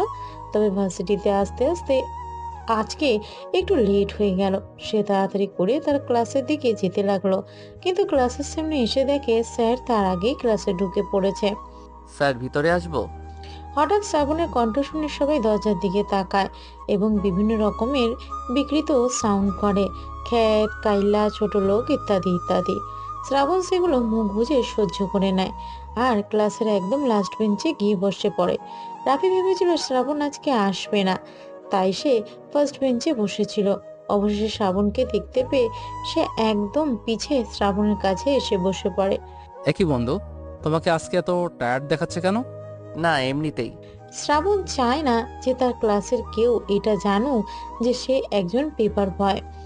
এটা যদি সবাই জানতে পারে তাহলে দেখা যাবে যে এটা নিয়েও তারা আরও অনেক বেশি মজা করবে, তাই সে এইটা এড়িয়ে যায়। রাফি যদিও অনেকবার জানতে চেয়েছিল, কিন্তু শ্রাবণ প্রতিবারই এড়িয়ে গিয়েছে। এইভাবে আজকের দিনটাও কেটে গেল। শ্রাবণ আর রাফি ক্লাস শেষে একসাথে বের হয়। আজকে রকি নামের ছেলেটা আর তার গ্যাংকে দেখতে পায়নি শ্রাবণ, হয়তো ভার্সিটি আসেনি। তখনই সে খেয়াল করে রকি ক্যাম্পাসে বসে তার বন্ধুদের সাথে আড্ডা দিচ্ছে। শ্রাবণ ভয়ে ভয়ে রাফির সাথে হাঁটতে লাগে। শ্রাবণ মনে মনে যে ভয়টা পাচ্ছিল অবশেষে সেটাই হলো। রকি শ্রাবণকে ডাক দিল। শ্রাবণ আস্তে আস্তে রকির কাছে গেল। এদিকে আমার কাছে আয়। শ্রাবণ ভয়ে রকির কাছে যাচ্ছিল না, তাই রকি বাধ্য হয়ে শ্রাবণের হাত ধরে তার পাশে বসায়। আমাকে এত ভয় পেতে হবে না। এই 2 দিন আমার মুড অনেক ভালো ছিল, আর তোকে এভাবে ভার্সিটিতে আসতে দেখে একটু মজা নেওয়ার ইচ্ছা হয়েছিল, তাই তোর সাথে মজা করেছি। আচ্ছা, তুই যা এবার। এরপর শ্রাবণ রকির কাছ থেকে দূরে চলে এলো। শ্রাবণ, রকি তোমাকে ডেকে নিয়ে কি বলল? তেমন কিছু না, চলো তাড়াতাড়ি বাসায় যেতে হবে। চলো তাহলে। এরপর রাফি তার বাসার আর শ্রাবণ তার বাসায় চলে গেল। রোজগার মতো আজকে শ্রাবণ হেঁটে বাসায় গেল। প্রতিদিনের মতো একইভাবে আজকের দিনটাও কেটে গেল শ্রাবণের। পরের দিন সকালবেলা শ্রাবণ ঘুম থেকে উঠেই আগে পেপার দিতে যায়। আজকে শ্রাবণের মনটা অনেক ভালো, কারণ ভার্সিটিতে রকির হাত থেকে ছাড় পেয়েছে সে। খুশি মনে সে আজকে আর তার কাজ করতে লাগলো। আর আজকে আগের দিনের তুলনায় কষ্টও কম হলো তার। পেপার বিলি করে এসে শ্রাবণ জামা কাপড় পরে রেডি হয়ে নিল। সে নিজেকে একবার আয়নার সামনে নিয়ে গেল আর নিজেকে দেখে সে নিজেই হেসে দিল। পুরনো একটা মোটা চশমা, অনেক দিনের নোংরা জামা প্যান্ট, নোংরা বলে ভুল হবে, পুরনো। এতে শ্রাবণের কোনো দুঃখ নেই। সে যদি একদিন মানুষের মতো মানুষ হতে পারে তাহলে সব কিছু ঠিক হয়ে যাবে। সে তার বাবা মাকে আর কাজ করতে দিবে না। মাকে অনেক বড় একটা হাসপাতালে নিয়ে চিকিৎসা করাবে। তাকে এই জায়গায় থেমে গেলে চলবে না, অনেক বড় হতে হবে জীবনে। এখনো অনেক স্বপ্ন পূরণ করা বাকি আছে তার। আয়নার সামনে দাঁড়িয়ে এগুলো ভাবছিল শ্রাবণ। আকাশ শ্রাবণকে এই অবস্থায় দেখে তার কাঁধে হাত রেখে বলল, কি ভাবতেছিস এইভাবে দাঁড়িয়ে? আকাশ ভাইয়ের ডাকে একটু কেঁপে ওঠে শ্রাবণ। কিছু না ভাইয়া, বাবা মায়ের কথা খুব মনে পড়তেছে। প্রথম কয়েকদিন একটু মনে পড়বে, এরপর সব ঠিক হয়ে যাবে। আর দেরি করিস না, ভার্সিটি যাবি না? ভাইয়া, এখনই যাব। এরপর শ্রাবণ আর আকাশ সকালে নাস্তা না করেই বাসা থেকে বেরিয়ে গেল, কারণ আজকে বাসায় বুয়া আসেনি। এদিকে শ্রাবণের প্রচন্ড ক্ষুধা লেগেছিল, কারণ ভোরে ঘুম থেকে উঠে কোনো কিছু না খেয়ে অনেকটা কাজ করে এসেছে সে। ক্ষুধা তো লাগারই কথা। সে তার প্যান্টের পকেটে হাত দিল, 10 টাকার একটা পুরনো নোট খুঁজে পেল। তার মুখের কোণে একটা হাসি ফুটে উঠল। সে আর দেরি না করে তার ভার্সিটির সামনে থাকা একটা টং দোকানে চলে গেল। 10 টাকা দিয়ে 2টো রুটি সে কিনে আনলো। এরপর রাস্তার পাশে বসে খেতে যাবে, তখনই সে একটা বাচ্চাকে দেখতে পেল। পরনে ছেঁড়া একটা জামা আর প্যান্ট। ছেলেটা হয়তো রাস্তায় রাস্তায় ভিক্ষা করে। ভাইয়া, অনেক দিন ধরে কিছু খাই না, কিছু খেতে দিবে? বাচ্চাটাকে দেখে শ্রাবণের অনেক মায়া হলো। সে তার ভাগের একটা রুটি ছেলেটাকে দিয়ে দিল। ছেলেটা একটা মিষ্টি হাসি উপহার দিল, যেটা কোটি কোটি টাকা দিয়েও কেনা সম্ভব না। এগুলো ভেবে শ্রাবণ যখন তার কাছে থাকা বাকি একটা রুটি খেতে যাবে, তখনই খেয়াল করে ছেলেটা রুটিটা খাওয়া শেষ আর শ্রাবণের হাতে থাকা রুটিটার দিকে তাকিয়ে আছে। শ্রাবণ মনে মনে ভাবলো, আমি তো মাত্র একটা সকাল খাবার খাইনি, আর এই ছেলেটা হয়তো অনেক দিন ধরে না খেয়ে আছে। এর ক্ষুধার কাছে আমার ক্ষুধা কোনো মাইনেই রাখে না। তাই শ্রাবণ আর কিছু না ভেবে তার ভাগের বাকি রুটিটাও ছেলেটাকে দিয়ে তার মাথায় হাত বুলিয়ে দিল। ছেলেটা খুশিতে যেন আত্মহারা হয়ে গেল। শ্রাবণ ছেলেটাকে বিদায় জানিয়ে ভার্সিটির দিকে হাঁটা দিল আর মনে মনে ভাবতে লাগলো, 10 টাকা দিয়েও কারো মুখে হাসি ফোটানো সম্ভব? শুধু মন থাকা লাগে। এগুলো ভাবতে ভাবতে সে তার ইউনিভার্সিটিতে ঢুকে গেল। আর এতক্ষণ বসে শ্রাবণ আর ছেলেটার কর্মকাণ্ড সবকিছুই দেখতেছিল গাড়ির ভিতরে থাকা মায়াবী দুটো চোখ। সে অপরূপভাবে শ্রাবণের কর্মকাণ্ড দেখছিল আর ভাবতেছিল এখনো এমন মানুষ আছে যে কিনা নিজের খাবার অন্যকে বিলিয়ে দেয় আর বিনিময়ে একটা হাসি উপহার দেয়। এগুলো ভাবতে ভাবতেই সে ছেলেটাকে হারিয়ে ফেললো আর একটা বড় নিঃশ্বাস নিয়ে ড্রাইভারকে গাড়ি চালাতে বলল। শ্রাবণ আজকে একদম ঠিক সময় ক্যাম্পাসে এসেছে। সে হাসি মুখে ক্লাসের ভিতরে প্রবেশ করলো, কিন্তু মুহূর্তেই তার হাসি মুখ মলিন হয়ে গেল, কারণ তার ক্লাসের সবাই আজকেও তাকে খ্যাত, ছোট লোক, কালো ইত্যাদি বলতে লাগলো। নিজের সামনে নিজের কানে এমন কথা শোনা যে কতটা কষ্টের সেটা একমাত্র সেই লোক ছাড়া আর কেউ বুঝবে না। শ্রাবণ শুধু কথাগুলো শুনে যাচ্ছে, কারণ এই কথার প্রতিবাদ করার ক্ষমতা তার নেই। সে মাথা নিচু করে ক্লাসের একদম শেষ বেঞ্চে বসে রইল। আজকে রাফি আসেনি, তাই শ্রাবণ আজকে সম্পূর্ণ একা। এইভাবে কিছু সময় থাকার পর এক পর্যায়ে স্যার ক্লাসে চলে আসে। সবাই চুপ হয়ে যায়। শ্রাবণ তার চোখের পানি মুছে ক্লাসে মনোযোগ দিল। ক্লাসের মাঝে হঠাৎ করে প্রিন্সিপাল স্যার ক্লাসে আসলো। তার সাথে একটা মেয়েও আছে। সকল ছাত্রছাত্রী দাঁড়িয়ে গেল। ক্লাসের সব ছেলেরা মেয়েটাকে দেখে অবাক হয়ে গেল, কারণ মেয়েটা আসলেই অনেক সুন্দর ছিল। কিন্তু শ্রাবণের সেদিকে কোনো খেয়াল নেই। সে মাথা নিচু করে দাঁড়িয়ে আছে। স্টুডেন্ট, যে যার জায়গায় বসে পড়ো। আজকে তোমাদের এখানে আসার একটা কারণ আছে। কি কারণে স্যার? এই যে আমার পাশে যাকে দেখতে পাচ্ছ, ও হচ্ছে শিমলা, আমাদের শহরের সবচেয়ে বড় বিজনেসম্যান আনোয়ার হোসেনের একমাত্র মেয়ে। শিমলা আজ থেকে তোমাদের সাথে তোমাদের একই ক্লাসে পড়াশোনা করবে। ক্লাসের সবাই একসাথে ওয়েলকাম জানালো শিমলা নামের মেয়েটাকে। এরপর প্রিন্সিপাল স্যার ক্লাস থেকে চলে গেল আর শিমলা নামের মেয়েটা বসার জন্য একটা সিট খুঁজতে লাগলো। ক্লাসের সব ছেলেরা তো তাদের পাশে সিট একদম শার্ট দিয়ে মুছে দিচ্ছে যাতে করে শিমলা তাদের পাশে বসে। কিন্তু শিমলা সবাইকে অবাক করে দিয়ে শ্রাবণের পাশে গিয়ে বসে। কিন্তু শ্রাবণ এখনো মেয়েটার দিকে একবারও তাকায়নি। ক্লাসের সবাই তো হাঁ করে তাকিয়ে আছে। কি হচ্ছে এটা? একটা কালো ক্ষেতের পাশে এত সুন্দর আর বড়লোকের ঘরের মেয়ে বসলো। কেউ যেন এটা মেনে নিতে পারছে না। এতগুলো বেঞ্চ ফাঁকা থাকা সত্ত্বেও শিমলা কেন শ্রাবণের পাশে এসে বসলো? এর আসল কাহিনী আমি আপনাদেরকে খুলে বলছি, শুনুন।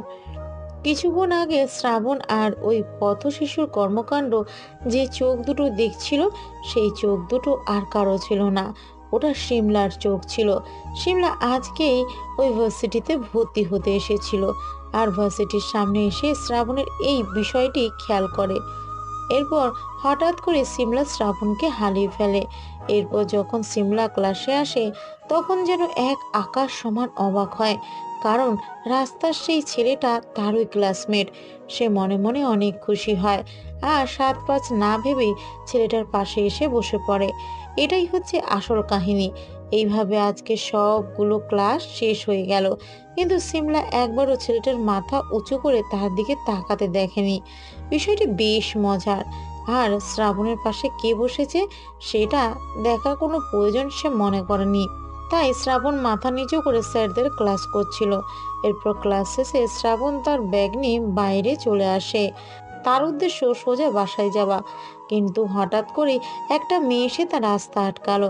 শ্রাবণ এই মেয়েটাকে আগে কোনো দিন দেখেনি। সে মেয়েটাকে দেখে অনেক অবাক হয়ে যায়। মেয়েটা দেখতে অনেক সুন্দর, পুরো পরীর মতো। শ্রাবণ আর কিছু ভাবার আগেই সে তার মাথা থেকে সবকিছু ঝেড়ে ফেলে দেয়। যেহেতু এর আগে শ্রাবণ মেয়েদের হাতে অপমানিত হয়েছে, সাথে থাপ্পড়ও খেয়েছিল, তাই এবার ভয় পেয়ে আগে থেকেই বলে দিল, দেখুন আপু, আমি কিন্তু আপনাকে কিছু করি নাই, তাই শুধু শুধু আমাকে অপমান করবেন না প্লিজ। শিমলা শ্রাবণের এমন কথা শুনে অনেক অবাক হয় আর হেসে দিয়ে বলে, আরে না, তুমি কি আমাকে কিছু করেছো নাকি যে আমি তোমাকে অপমান করব? শিমলার গলার কণ্ঠ শুনে শ্রাবণ যেন আবারও হারিয়ে গেল। তার সাথে আগে এমন হয়নি কখনো। একটা মেয়ের গলার কণ্ঠ এতটা মধুর হতে পারে, সে এটা কখনো ভাবেনি। আমি তো তোমার ক্লাসমেট, তাই তোমার সাথে পরিচিত হতে এসেছি। মানে প্রিন্সিপাল স্যার যাকে আমাদের... আমি আজকে নতুন ভর্তি হয়েছি, কিন্তু তুমি আমার দিকে একবার তাকিয়েও দেখলে না কেন? আমি তো তোমার পাশেই ছিলাম। দেখুন আপু, আপনি অনেক বড় লোকের মেয়ে আর আমি সামান্য রিক্সা চালকের ছেলে। আশা করি আপনি বিষয়টি বুঝতে পেরেছেন। আপনি বরং আপনার ক্যাটাগরির বন্ধু খুঁজে নিন। শ্রাবণ এটা বলে হনহন করে হেঁটে চলে এলো। সিমলাকে একটাও কথা বলার সুযোগ দিল না। সিমলা শ্রাবণের কথার আগা গোড়া কিছুই বুঝতে পারলো না। তাই সে আর কিছু না ভেবেই গাড়িতে উঠে বাসায় চলে গেল। শ্রাবণ রাস্তা দিয়ে হেঁটে বাসায় যাচ্ছিল, তখনই রকি এসে তার রাস্তা আটকালো। এ রাহুল, ভালো করে দেখ তো এই ছেলেটার মধ্যে কি আছে যেটা আমার মধ্যে নেই। রকি, এগুলো তুমি কি বলতেছো? কোথায় তুমি আর কোথায় আমি? তোমার সাথে আমার কোনো তুলনা হয় না। এটা যখন তুই বুঝিস তাহলে ওই শিমলা কেন বুঝে না? ও কেন তোর পাশে গিয়ে বসলো? আমার সিটও তো ফাঁকা ছিল। এখানে আমার কি করার আছে? আমি তো তাকে বলি নাই যে আমার পাশে এসে বসুন। রকি, এই খ্যাতটা ঠিকই বলেছে, ওকে ছেড়ে দে আর চল বাসায় যাই। আচ্ছা, তোদের কথায় ছেড়ে দিলাম। আর একটা কথা, তোকে যেন ওই মেয়ের আশেপাশে না দেখি। রকি শ্রাবণকে উদ্দেশ্য করে বলল। শ্রাবণ শুধু মাথা নাড়িয়ে হ্যাঁ বলে আবার হাঁটতে শুরু করলো। শ্রাবণ মনে মনে ভাবতে লাগে, এখন তার কি দোষ? মেয়েটাই তো আগে এসে আমার পাশে বসেছে। তবুও রকি যখন বলছে মেয়েটার কাছ থেকে দূরে থাকাই ভালো হবে, শুধু শুধু ঝামেলায় না জড়ানোই ভালো। এগুলো ভাবতে ভাবতে শ্রাবণ তার বাসায় চলে এলো। বাসায় এসে ফ্রেশ হয়ে আসে শ্রাবণ। এরপর কিচেনে গিয়ে খাবার খেতে লাগে। খাবার খাওয়ার সময় ওই বাচ্চাটার কথা খুব মনে পড়ে তার। কতদিন খেয়ে না খেয়ে কাটিয়ে দেয় ওরা। আর বড় লোকের ছেলে মেয়েরা খাবার নিয়ে কত কিছু করে, এটা খাবো না ওটা খাবো না ইত্যাদি। শ্রাবণ খাবার শেষ করে তার রুমের পাশে বেলকনিতে একটি বই নিয়ে বসে পড়ে, কিন্তু কিছুতেই যেন পড়ায় মন বসাতে পারছে না। বারবার শুধু সিমলা নামের মেয়েটার চোখের সামনে ভেসে পড়তেছে। বারবার তার কানে মেয়েটার বলা কথাগুলো ভেসে আসছে। এগুলো কি হচ্ছে শ্রাবণের সাথে, কিছুই বুঝতে পারছে না। সে শুনেছে মানুষ যদি কোনোদিন প্রেমে পড়ে তাহলে নাকি তার সাথে এমন হয়। তাহলে কি? শ্রাবণ আর বেশি কিছু না ভেবে এইসব চিন্তা মাথা থেকে ঝেড়ে ফেলে দেয়, কারণ এটা কোনো দিন সম্ভব নয়। কোথায় সিমলা আর কোথায় শ্রাবণ? আকাশ পাতাল তফাৎ। দেখতে দেখতে সন্ধ্যা হয়ে যায়। আকাশও বাসায় চলে আসে। বাসায় এসে আকাশ লক্ষ্য করে শ্রাবণকে আজকে একটু অন্যরকম লাগছে, কেমন যেন চেহারা একটু হাসি ফুটে আছে। তাই আকাশ শ্রাবণের কাছে গিয়ে জিজ্ঞেস করলো, কিরে, কি করতেছিস? ও ভাইয়া, তুমি? কি আর করবো, একটু বই পড়তেছিলাম। তা আজকে তোকে একটু খুশি খুশি লাগতেছে কেন? কই ভাইয়া, আমি তো এমনই থাকি সব সময়। হয়েছে, আমি জানি। তুই মন দিয়ে বই পড়, আমি আমার রুমে যাচ্ছি। আচ্ছা ভাইয়া। আকাশ শ্রাবণের রুম থেকে চলে যাওয়ার পরে শ্রাবণ তার পুরনো মোবাইল ফোনটা বের করে। এরপর তার মাকে কল করে। আম্মা। বাবা আমার বল। তোমরা সবাই কেমন আছো আম্মা?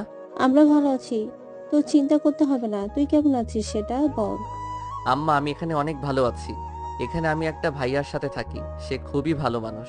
নিজের শরীরে যত্ন নিস বাপ। আম্মা, তুমি কি করতেছো এখন? রাতের খাবার রান্না করেছিস? আব্বা কোথায়? আব্বার কাছে দাও তো, একটু কথা বলি। শ্রাবণের এমন কথায় তার মা চুপ হয়ে যায়, কারণ শ্রাবণের আব্বা যে এখন রাতেও রিক্সা চালানো শুরু করেছে, শুধুমাত্র শ্রাবণের কথা চিন্তা করে। কি হলো আম্মা, তুমি চুপ করে আছো কেন? আব্বা কোথায়? তোর আব্বা একটু বাইরে আছে।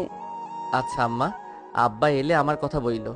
এরপর শ্রাবণ ফোন কলটা কেটে দেয়। বাড়িতে তার মায়ের সাথে কথা বলে মনটা যেন আরো ভালো হয়ে গেল। এইভাবে আজকের দিনটাও কেটে গেল শ্রাবণের। প্রতিদিনের মতো আজকেও ভোরবেলায় ঘুম থেকে উঠে সাইকেল নিয়ে বেরিয়ে পড়ে শ্রাবণ। তার সাইকেলের পিছে এক বোঝাই খবরের কাগজ, যেগুলো রোজ সকালে সময় মতো বিলি করাই তার কাজ। আজকে কেন জানি খুব সকালে সিমলার ঘুম ভেঙে গেল। কিছুতেই আর ঘুম এলো না। সে কোনো দিন এত সকালে ঘুম থেকে ওঠেনি। ফ্রেশ হয়ে এসে সে নিজেই এক কাপ চা বানিয়ে বেলকনিতে চলে এলো। সকালের মিষ্টি রোদ যে এত সুন্দর, এইটা জানলে সে রোজ সকালে বেলকনিতে আসতো। রাস্তার দিকে তাকিয়ে বাইরের পরিবেশ দেখছিল সিমলা। তখনই বাইরে লক্ষ্য করলো পেপার বয় এসেছে, কিন্তু দূর থেকে কেমন যেন চেনা চেনা লাগছে সিমলার কাছে। যখনই পেপার বয় সিমলাদের বাসার সামনে এলো তখন সিমলা অনেক অবাক হয়, কারণ পেপার বয়টা আর কেউ ছিল না, ওটা শ্রাবণ ছিল। শ্রাবণকে নিয়ে সিমলার কৌতূহলটা যেন আরো বেড়ে যায়। সে অপলক দৃষ্টিতে বেলকনিতে বসে শ্রাবণের কাজটা দেখতে লাগলো। একটা পেপার মুড়িয়ে বাসার বাইরে থেকে ছুঁড়ে মারলো ভিতরে। এরপর শ্রাবণ সাইকেল চালিয়ে অন্য বাসায় যাওয়ার জন্য চলে গেল। যতক্ষণ পর্যন্ত শ্রাবণকে দেখা যাচ্ছিল ততক্ষণ পর্যন্ত সিমলা শ্রাবণকে দেখতেই থাকে। এক পর্যায়ে শ্রাবণ হারিয়ে যায় আর সিমলাও তার রুমে চলে যায়। রোজকার মতো আজকেও সকালের খাবার খেয়ে রেডি হয়ে নেয় শ্রাবণ। এরপর কলেজের উদ্দেশ্যে রওনা দেয়। রাস্তা দিয়ে হাঁটতে হাঁটতে ভার্সিটির সামনে চলে আসে সে। শ্রাবণ ক্যাম্পাসের ভিতরে ঢুকে আজকেও রাফিকে খুঁজে পায় না। হয়তো আজও আসবে না রাফি। বেশ কয়েকটা দিন হলো ভার্সিটি ভর্তি হয়েছে সে, কিন্তু এখনো ভার্সিটি ক্যাম্পাসে ভালো করে ঘুরে দেখেনি শ্রাবণ। তাই সে আজকে ঠিক করলো যে এখন পুরো ক্যাম্পাসটা ঘুরে দেখবে। যেই ভাবা সেই কাজ। শ্রাবণ হাঁটছে আর ক্যাম্পাসের সব জায়গায় চোখ দিয়ে দেখছে। সে খেয়াল করে ক্যাম্পাসের প্রত্যেকটা জায়গায় ছাত্রছাত্রী বসে আড্ডা দিচ্ছে, আর এর ভিতর থেকে কয়েকজন তার দিকে অন্যভাবে তাকাচ্ছে। এই কয়টা দিনে শ্রাবণকে মোটামুটি সবাই চিনে গেছে। খ্যাত নামটা উচ্চারণ হলেই সবাই বুঝে যায় যে ওটা শ্রাবণ। কয়েকজন ছাড়া সবাই শ্রাবণকে নিয়ে অনেক হাসি ঠাট্টা করে। এই কয়েকদিন এগুলো তার অভ্যাস হয়ে গেছে। এখন আর আগের মতো কষ্ট লাগে না তার। এগুলো ভাবছিল আর হাঁটছিল শ্রাবণ।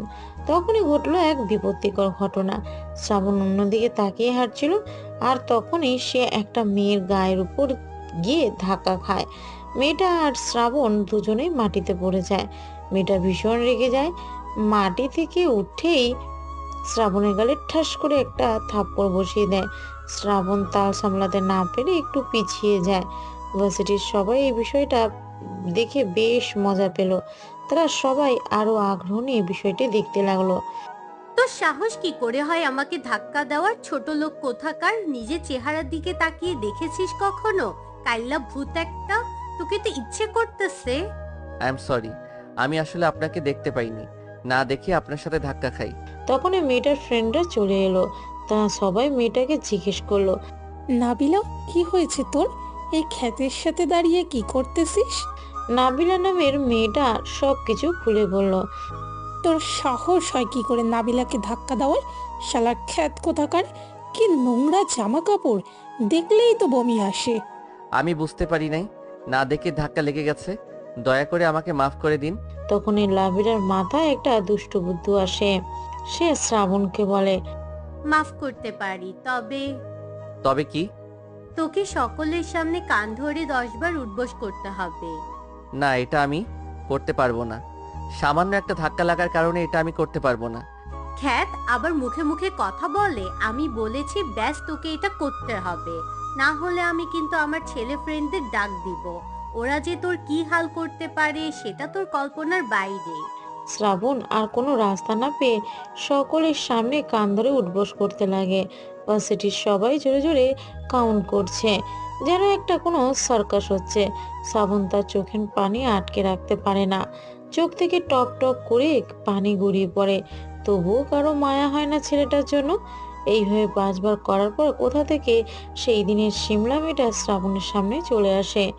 সিমলা শ্রাবণকে থামিয়ে দেয়। সে সরাসরি নামিলাকে জিজ্ঞেস করে, কি হচ্ছে এখানে? আর তুমি ওকে এভাবে কান ধরতে বলেছো কেন? এই খ্যাত আমাকে ইচ্ছে করে ধাক্কা দিয়েছে, তাই ওকে শাস্তি দিচ্ছি। ও আচ্ছা, এই ব্যাপার।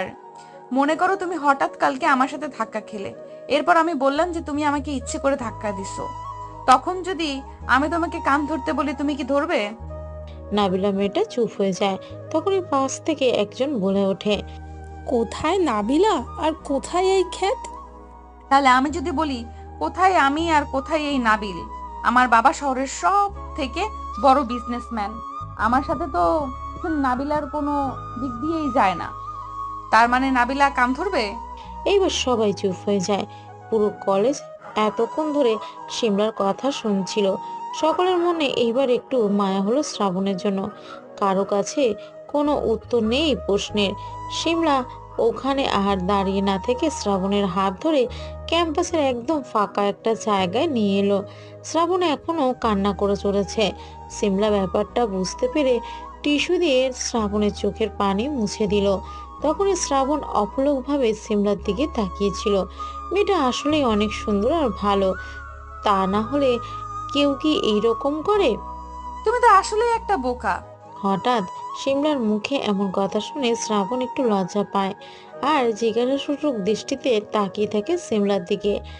সিমলা যেন চোখে চোখে শ্রাবণের প্রশ্নটা বুঝে গেল। সে হেসে জবাব দিল, বোকা না হলে কেউ এইরকম সকলের সামনে কান ধরে? সামান্য একটা মেয়ের কথায় কেউ কান ধরে? বোকা কোথাকার। আমি খুবই সামান্য একটা পরিবারের ছেলে। আমার কি ক্ষমতা আছে যে আমি ওই মেয়েটার কথার প্রতিবাদ করব? ক্ষমতা থাকার দরকার হয় না, একটু শক্ত হলেই হয়। তবে এখন আর সমস্যা হবে না। কেন সমস্যা হবে না কেন? এখন তোমার কাছে আমি চলে এসেছি, এবার আর কেউ তোমাকে কথায় কথায় অপমান করতে পারবে না। আমি সবাইকে আটকে দিব। কেন আপনি এমনটা করবেন? কারণ তুমি আমার ফ্রেন্ড, তাই। সিমলার মুখে ফ্রেন্ড কথাটা শুনে শ্রাবণের মনে একটা শান্তির জোয়ার বয়ে যায়। কেন এমনটা হয় সেটা তার জানা ছিল না। এখন কি এইখানে এইভাবে বসে থাকবে নাকি ক্লাসেও যাবে? ক্লাসের সময় হয়ে গেছে। চলুন। এরপর সিমলা আর শ্রাবণ একসাথে ক্লাসে প্রবেশ করে। পুরো ক্লাসের সবাই শ্রাবণের দিকে হাঁ করে তাকিয়ে আছে, যেন তারা ভূত দেখতে পেয়েছে। তাকিয়ে থাকারই কথা, কারণ তাদের ক্লাসের সব থেকে সুন্দর মেয়ে কিনা একটা কালো গরিব ছোট লোক ছেলের সাথে বন্ধুত্ব করেছে, আবার একসাথে ক্লাসে এসে এক বেঞ্চে বসেছে। সবাই অবাক হলো। একজন ভীষণ রেগে আছে, সে আর কেউ না, রকি। কারণ রকি মনে মনে সিমলাকে পছন্দ করে, আর সে এটা মেনে নিতে পারছে না যে তার পছন্দের মানুষ খ্যাত একটা ছেলের সাথে বসে আছে, আবার কথাও বলছে। শ্রাবণ আর সিমলা দুজনে পিছনে বসে কথা বলছে। শ্রাবণ আর সিমলা দুজনে পিছনে বসে কথা বলছিল। তখনই ক্লাসে স্যার প্রবেশ করলো। সবাই চুপ হয়ে গেল এবং ক্লাসে মনোযোগ দিল। এইভাবে দেখতে দেখতে দুপুর হয়ে গেল। সবাই ক্লাস থেকে বাইরে বের হলো। শ্রাবণ আর সিমলাও সকলের মতো বাইরে বের হলো। এদিকে রকি সিমলা আর শ্রাবণকে একসাথে দেখে রাগে জ্বলে পুড়ে যাচ্ছিল। যেহেতু শ্রাবণের সাথে সিমলা আছে, তাই সে কিছু বলতেও পারছিল না। রকি সুযোগের অপেক্ষায় রইল। শ্রাবণ চলো ক্যান্টিনে যাই, অনেক ক্ষুধা লেগেছে। শ্রাবণ সাথে সাথে সিমলাকে না বলে দিল, কারণ একটাই, টাকা। শ্রাবণ ভার্সিটি এসে কোনো দিন দুপুরে খাবার খায় না। এমনিতেই অনেক সমস্যার মধ্যে সকাল বিকাল দুবেলা খাবার খায়, তার উপরে আবার এই ক্যান্টিনের দামি খাবার, কোনো প্রশ্নই আসে না। আমার ক্ষুধা লাগে নাই, আপনি গিয়ে খেয়ে আসুন। শ্রাবণের এই কথার পিছনে যে ব্যাপক কষ্ট আর লজ্জা রয়েছে সেটা সিমলার বুঝতে বাকি নেই। তাই সিমলা শ্রাবণকে বলল, আরে চলো, আজকে আমি তোমাকে ট্রিট দিব। ট্রিট? কিন্তু কেন? কারণ তোমার আর আমার ফ্রেন্ডশিপ হয়েছে না, এই কারণে আমি তোমাকে আজকে আমার পক্ষ থেকে ট্রিট দিব। শ্রাবণ তবুও মানতে চায় না, কিন্তু সিমলা অনেক জোর করে শ্রাবণকে রাজি করিয়ে ভার্সিটি ক্যান্টিনে নিয়ে যায়। শ্রাবণ আর সিমলাকে একসাথে দেখে সবাই তাদের দিকে তাকায়, কিন্তু কেউ কোনো বাজে কথা বলে না, শুধুমাত্র সিমলার ভয়। সিমলা মেয়েটা আজকে সকালে যে কাণ্ড ঘটিয়েছে তাতে শ্রাবণকে আর কেউ কোনো কিছু বলার সাহস পাচ্ছে না। এখানে শ্রাবণের সাথে যদি সিমলা না থাকতো তাহলে সবাই নিশ্চয়ই শ্রাবণকে উল্টাপাল্টা বলে ভাগিয়ে দিত। শ্রাবণ বিষয়টি বুঝতে পেরে সিমলাকে মনে মনে একটা ধন্যবাদ জানায়। এরপর খাবার শেষ করে সিমলা আর শ্রাবণ ক্যাম্পাসের একটা জায়গায় গিয়ে বসে পড়ে। শ্রাবণ, তোমাকে একটা কথা বলবো। বলেন। তোমার ফ্যামিলিতে কে কে আছে? ফ্যামিলির কথা শুনে শ্রাবণের মনটা খারাপ হয়ে যায়, কিন্তু সে নিজেকে স্বাভাবিক করে উত্তর দেয়, আমি, বাবা আর মা। আর কেউ নেই? আরো অনেকেই আছে, তবে তারা আমাদের সাথে কেউ যোগাযোগ রাখে নাই, কারণ আমরা তাদের ক্যাটাগরির না। আমার বাবা একজন রিক্সা চালক আর মা বাসার কাজ করে। সিমলা খেয়াল করে শ্রাবণের মনটা খারাপ হয়ে গেছে। আমি কি না জেনেই তোমাকে কষ্ট দিয়ে ফেললাম? না, একদমই না, যেটা সত্যি সেটাই বললাম আমি। আমার কথা বাদ দেন, আপনার পরিবারে কে কে আছে? আমি আর আব্বু। আপনার মা নেই? না, আমি যখন খুব ছোট ছিলাম তখনই আম্মু আমাকে রেখে। সরি। It's okay. আচ্ছা, তোমার মোবাইলটা দাও তো। কেন? আরে দাও না। এরপর শ্রাবণ তার পুরনো মোবাইলটা বের করে সিমলার কাছে দিল। সিমলা মোবাইলটা দেখে কিছু সময় তাকিয়ে রইল, এরপর বলল, আচ্ছা কালকে কি বার? কালকে তো শুক্রবার, মানে ভার্সিটি অফ থাকবে। কালকে সকাল 10টার পরে আমার সাথে দেখা করতে পারবে? শ্রাবণ কিছু সময় ভেবে নিল। কালকে পেপার দেওয়া শেষ হতে 9টা বেজে যাবে। এরপর খাবার খেয়ে শিমলার সাথে দেখা করা সম্ভব হবে। পারবো, কিন্তু কেন? একটা কাজ আছে, কালকেই বলবো। তুমি তোমার বাসার ঠিকানা দাও, আমি নিজেই কালকে তোমার বাসার সামনে দেখা করতে আসবো। এরপর শ্রাবণ শিমলাকে তার বাসার ঠিকানা দিল। শ্রাবণ, আজকে আর ক্লাস করতে ইচ্ছে করতেছে না, চলো বাসায় যাই। কিন্তু কোনো কিন্তু না, চলো। এরপর শ্রাবণের হাত ধরে নিয়ে সিমলা রাস্তায় বের হলো এবং শ্রাবণের সাথে হাঁটতে লাগলো। তখনই সিমলার ড্রাইভার এসে বলল, ম্যাম গাড়িতে আসুন, শুধু শুধু কষ্ট করে হাঁটতেছেন কেন? 20 মিনিট পরে রোড থেকে আমাকে পিক করে নিও, ঠিক আছে? জি ম্যাম। এরপর ড্রাইভার চলে যাওয়ার পরপরই শ্রাবণ জিজ্ঞেস করলো, এ কি আপনি ড্রাইভারকে চলে যেতে বললেন কেন? আর আপনার বাসা তো ওই দিকে, তাহলে আপনি আমার সাথে যাচ্ছেন কেন? আস্তে আস্তে এতগুলো প্রশ্ন একসাথে করলে কোনটা রেখে কোনটার উত্তর দিব? আমার আজকে তোমার সাথে হাঁটতে খুব ইচ্ছে হচ্ছে, তাই আজকে তোমার সাথে তোমার বাসা পর্যন্ত যাব। মানে? কুল কুল, ভয় পাওয়ার কিছু নেই, আমি তোমার বাসা পর্যন্তই যাব, ভেতরে যাব না। আমি কিন্তু ওইভাবে বলতে চাইনি। আমি জানি, মজা করলাম তোমার সাথে। এইভাবে সারাটা রাস্তা সিমলা শ্রাবণের সাথে বকবক করতে করতে এলো। শ্রাবণের কাছেও বিষয়টি বেশ ভালো লাগলো। শ্রাবণ মনে মনে বলে, মেয়েটা আসলেই অনেক পাগল, তা না হলে এমন বকবকেও করতে পারে। শ্রাবণ বাসার সামনে এসে সিমলাকে বিদায় জানিয়ে বাসার ভিতর চলে এলো, আর সিমলা তার গাড়িতে উঠে বাসার উদ্দেশ্যে চলে গেল। এর মাঝে রকি এসেছিল শ্রাবণকে ধমক দিতে, কিন্তু এসে দেখে সিমলা। রকি অনেক রাগ নিয়ে এখান থেকেও চলে যায়। শ্রাবণ বাসায় এসে ফ্রেশ হয়ে নেয়, এরপর একা একাই হাসতে লাগে। আজকে শ্রাবণ অনেক খুশি, কারণ সে তার পছন্দের মানুষের সাথে অনেকটা সময় একা একা কাটিয়েছে, যেটা সে কল্পনাই করতে পারতেছে না। সে নিজে নিজেকে প্রশ্ন করে, আচ্ছা শিমলা কি আমাকে সত্যি ফ্রেন্ড বানিয়েছে, নাকি শিমলাও বাকি সকলের মতো আমার সাথে কোনো মজা করতেছে, নাকি আমি অসহায় বলেও আমাকে সাহায্য করতেছে মাত্র? শ্রাবণ কিছুই ভেবে পায় না, তবে এটুকু বুঝতে পারে যে এই অল্প কয়েকদিনই শিমলা তার জীবনের অনেকটা জায়গা দখল করে নিয়েছে। এগুলো ভাবতে ভাবতেই বিকাল হয়ে যায়। তখন শ্রাবণের একটা কাজের কথা মনে পড়লো, তাই সে বাসা থেকে বেরিয়ে সোজা পেপার হাউস চলে গেল সেই লোকটার কাছে, মানে যে তাকে এই চাকরিটা দিয়েছিল। আসসালামু আলাইকুম ভাই। লোকটা শ্রাবণকে একবার দেখে তারপর তার কাজে মন দিয়ে সালামে জবাব দিল। ওয়ালাইকুম আসসালাম। অনেকক্ষণ হয়ে গেল, কিন্তু শ্রাবণের মুখ ফুটে কিছু বলতে পারলো না। শ্রাবণকে চুপ থাকতে দেখে লোকটা নিজেই বলল, এইভাবে দাঁড়িয়ে না থেকে কিছু বললে বলে ফেলো। শ্রাবণ যেন আকাশে চাঁদ হাতে পেয়ে গেল। সে তাড়াতাড়ি বলে উঠল, ভাই আপনি তো জানেন আমি একজন স্টুডেন্ট, নিজের খরচ নিজেই চালিয়ে লেখাপড়া করি। ঢাকা শহরে আকাশ ভাই আর আপনাকে ছাড়া আমি কাউকে চিনি না। আপনার কারণে আমি ঢাকা শহরে এখনো টিকে আছি, তবে মাত্র এই কয়টা টাকা দিয়ে ঢাকা শহরে থাকা অনেক মুশকিল। তাই যদি আপনি কোনো একটা ব্যবস্থা করে দিতে পারেন। আমি আমার টাকা বাড়াতে বলছি না, আপনার তো অনেক পরিচয়, যদি আপনি আমাকে একটা কাজ জোগাড় করে দিতেন। শ্রাবণের কথাগুলো মন দিয়ে শুনলো লোকটা। সে আকাশের কাছ থেকে শ্রাবণের সম্পর্কে সবকিছু শুনেছে, আর এই কয়েকদিন নিজের চোখেই দেখেছে ছেলেটা কাজে একদমই ফাঁকি দেয় না অন্যদের মতো। তাই সে শ্রাবণের কথা চিন্তা করে একটা জায়গায় ফোন করে। তুমি একটু বাইরে গিয়ে অপেক্ষা করো, আমি একটা জায়গায় ফোন দিয়ে কথা বলে দেখি। আচ্ছা ভাই। এরপর শ্রাবণ রুমের বাইরে এসে অপেক্ষা করতে লাগলো আর মনে মনে আল্লাহকে ডাকতে লাগলো, যাতে করে তার একটা কাজের জোগাড় হয়ে যায়। প্রায় 10 মিনিট পরে শ্রাবণের ডাক এলো ভিতর থেকে। শ্রাবণ এক মুহূর্ত দেরি না করে ভিতরে প্রবেশ করলো। ভাইয়া কোনো ব্যবস্থা হলো কি? তোমার কাজের ব্যবস্থা করে দিয়ে আমার লাভ কি? লোকটার কাছ থেকে এমন কথা শ্রাবণ আশা করেনি। শ্রাবণ মন খারাপ করে বলল, আচ্ছা ভাইয়া ঠিক আছে। শ্রাবণ রুম থেকে বাইরে আসতেই যাবে, তখন লোকটা বলে উঠল, শনিবার থেকে রোজ সন্ধ্যা 6টা থেকে রাত 10টা পর্যন্ত একটা শোরুমের সেলসম্যান হিসেবে কাজ করতে হবে। শ্রাবণ লোকটার মুখে এমন কথা শুনে মুহূর্তেই খুশি হয়ে যায়। সে মোটেও আশা করতে পারেনি যে এত সহজে আরো একটা কাজ পেয়ে যাবে।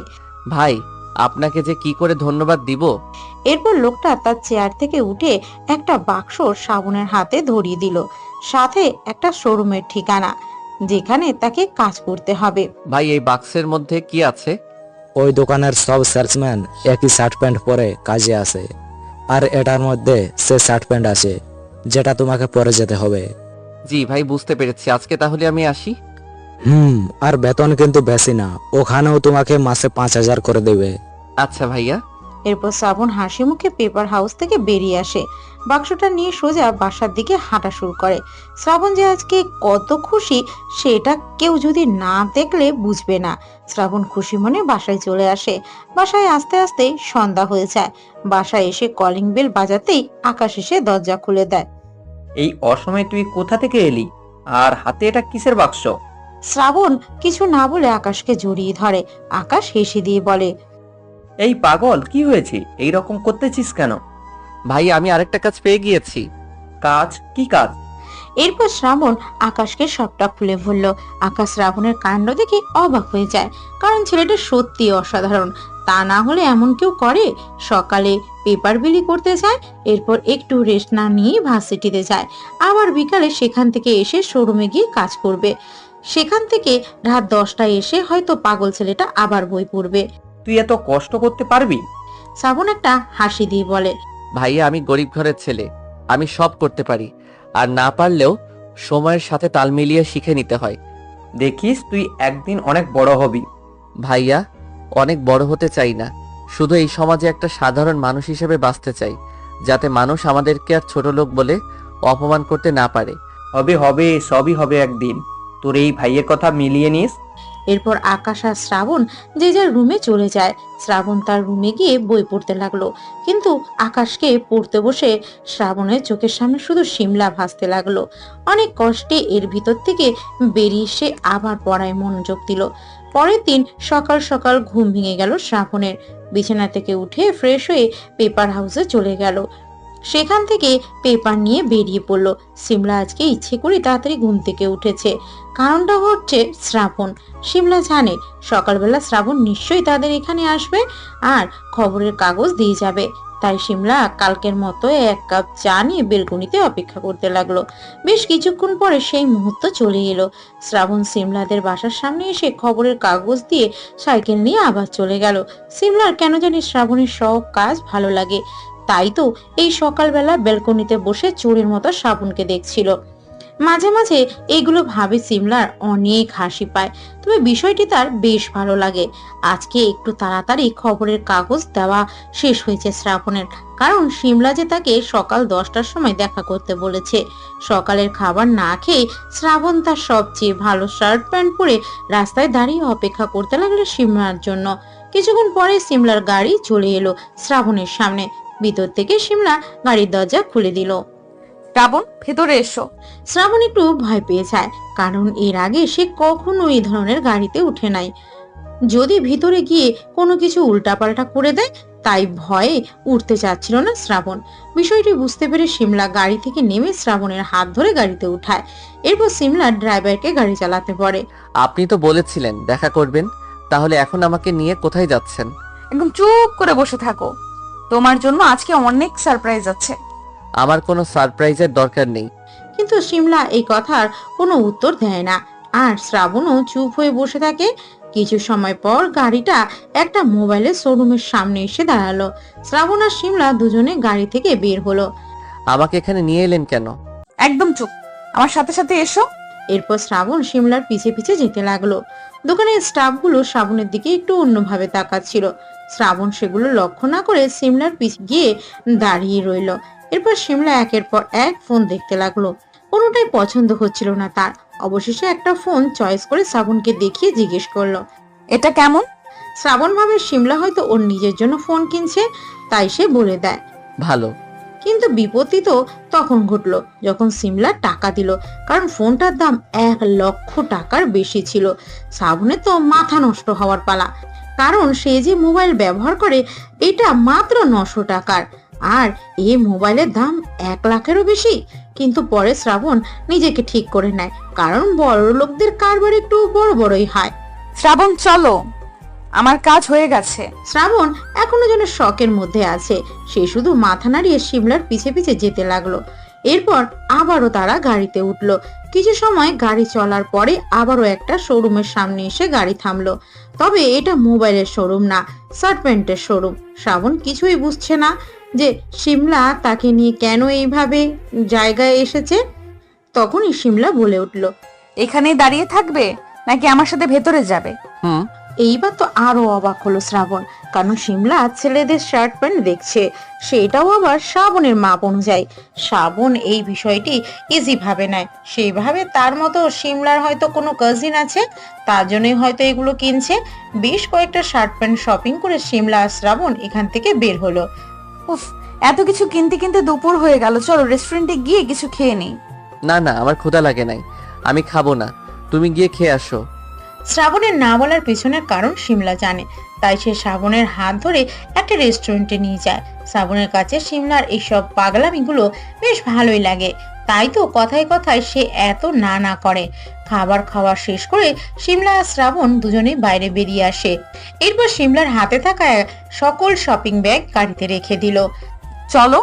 কোথায়? তোমাকে আজকে আমি আমার একটা প্রিয় জায়গায় নিয়ে যাব, যেখানে আমি রোজ একবার করে যাই।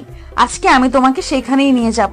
শ্রাবণ আর কিছু না ভেবে শিমলার সাথে হাঁটতে লাগলো। তখনই শিমলা রাস্তার পাশে একটা ফুচকার দোকান দেখতে পেল আর চিল্লায় উঠলো, শ্রাবণ শ্রাবণ, ওই দেখো ফুচকাওয়ালা, আমি ফুচকা খাবো। শ্রাবণ খেয়াল করলো শিমলা তার বাম হাত ধরে আছে, এই যেন কোনো এক পুরনো প্রেমিক প্রেমিকা। শ্রাবণের কেন জানি ইচ্ছে হলো নিজের টাকায় শিমলাকে ফুচকা খাওয়াতে, তাই সে হাসি মুখে বলে উঠলো, আচ্ছা চলো, আজকে আমি তোমাকে ফুচকা খাওয়াবো। সত্যি তুমি খাওয়াবে? চলো।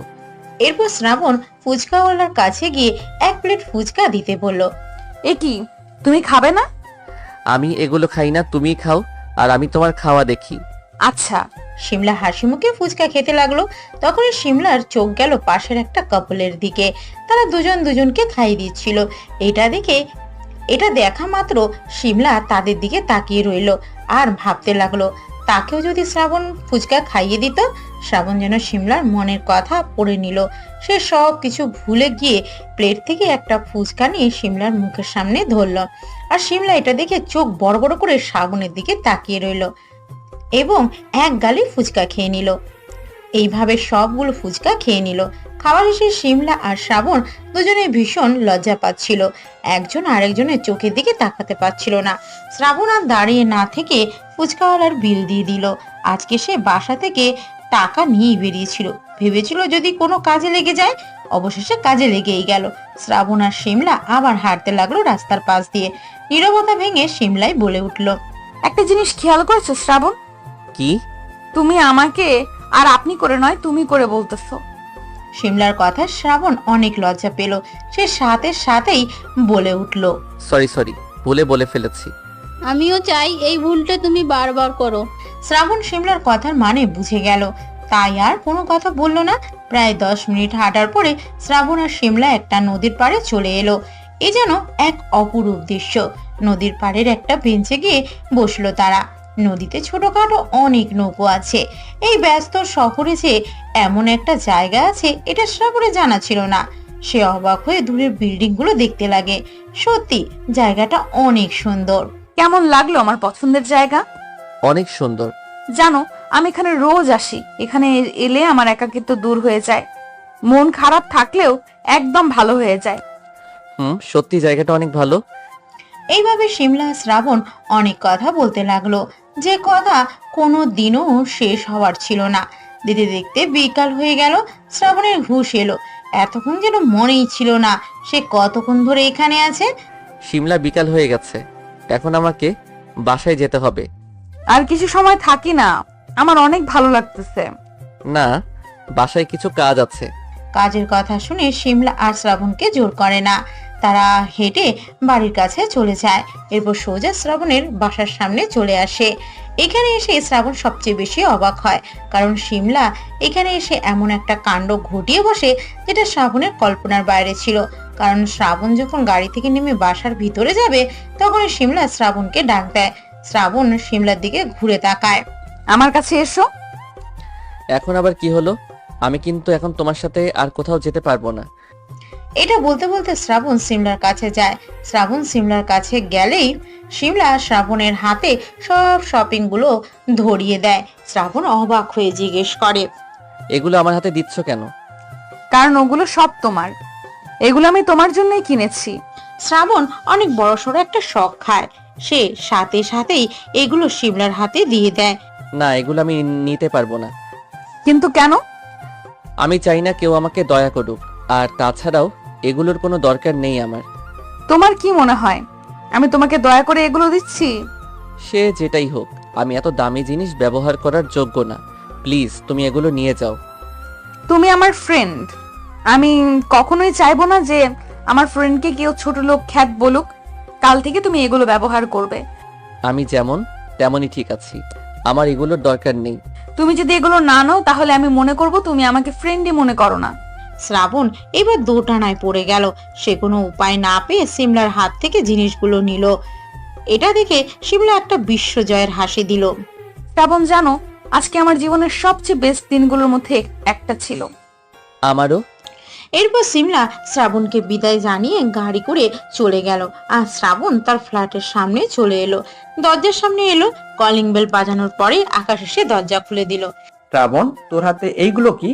শ্রাবণ এইবার খুঁজে পায় না সে কি বলবে। শ্রাবণকে বেশ কিছু সময় চুপ থাকতে দেখে আকাশ হেসে দিয়ে বলে ওঠে, আরে এত ভয় পাচ্ছিস কেন?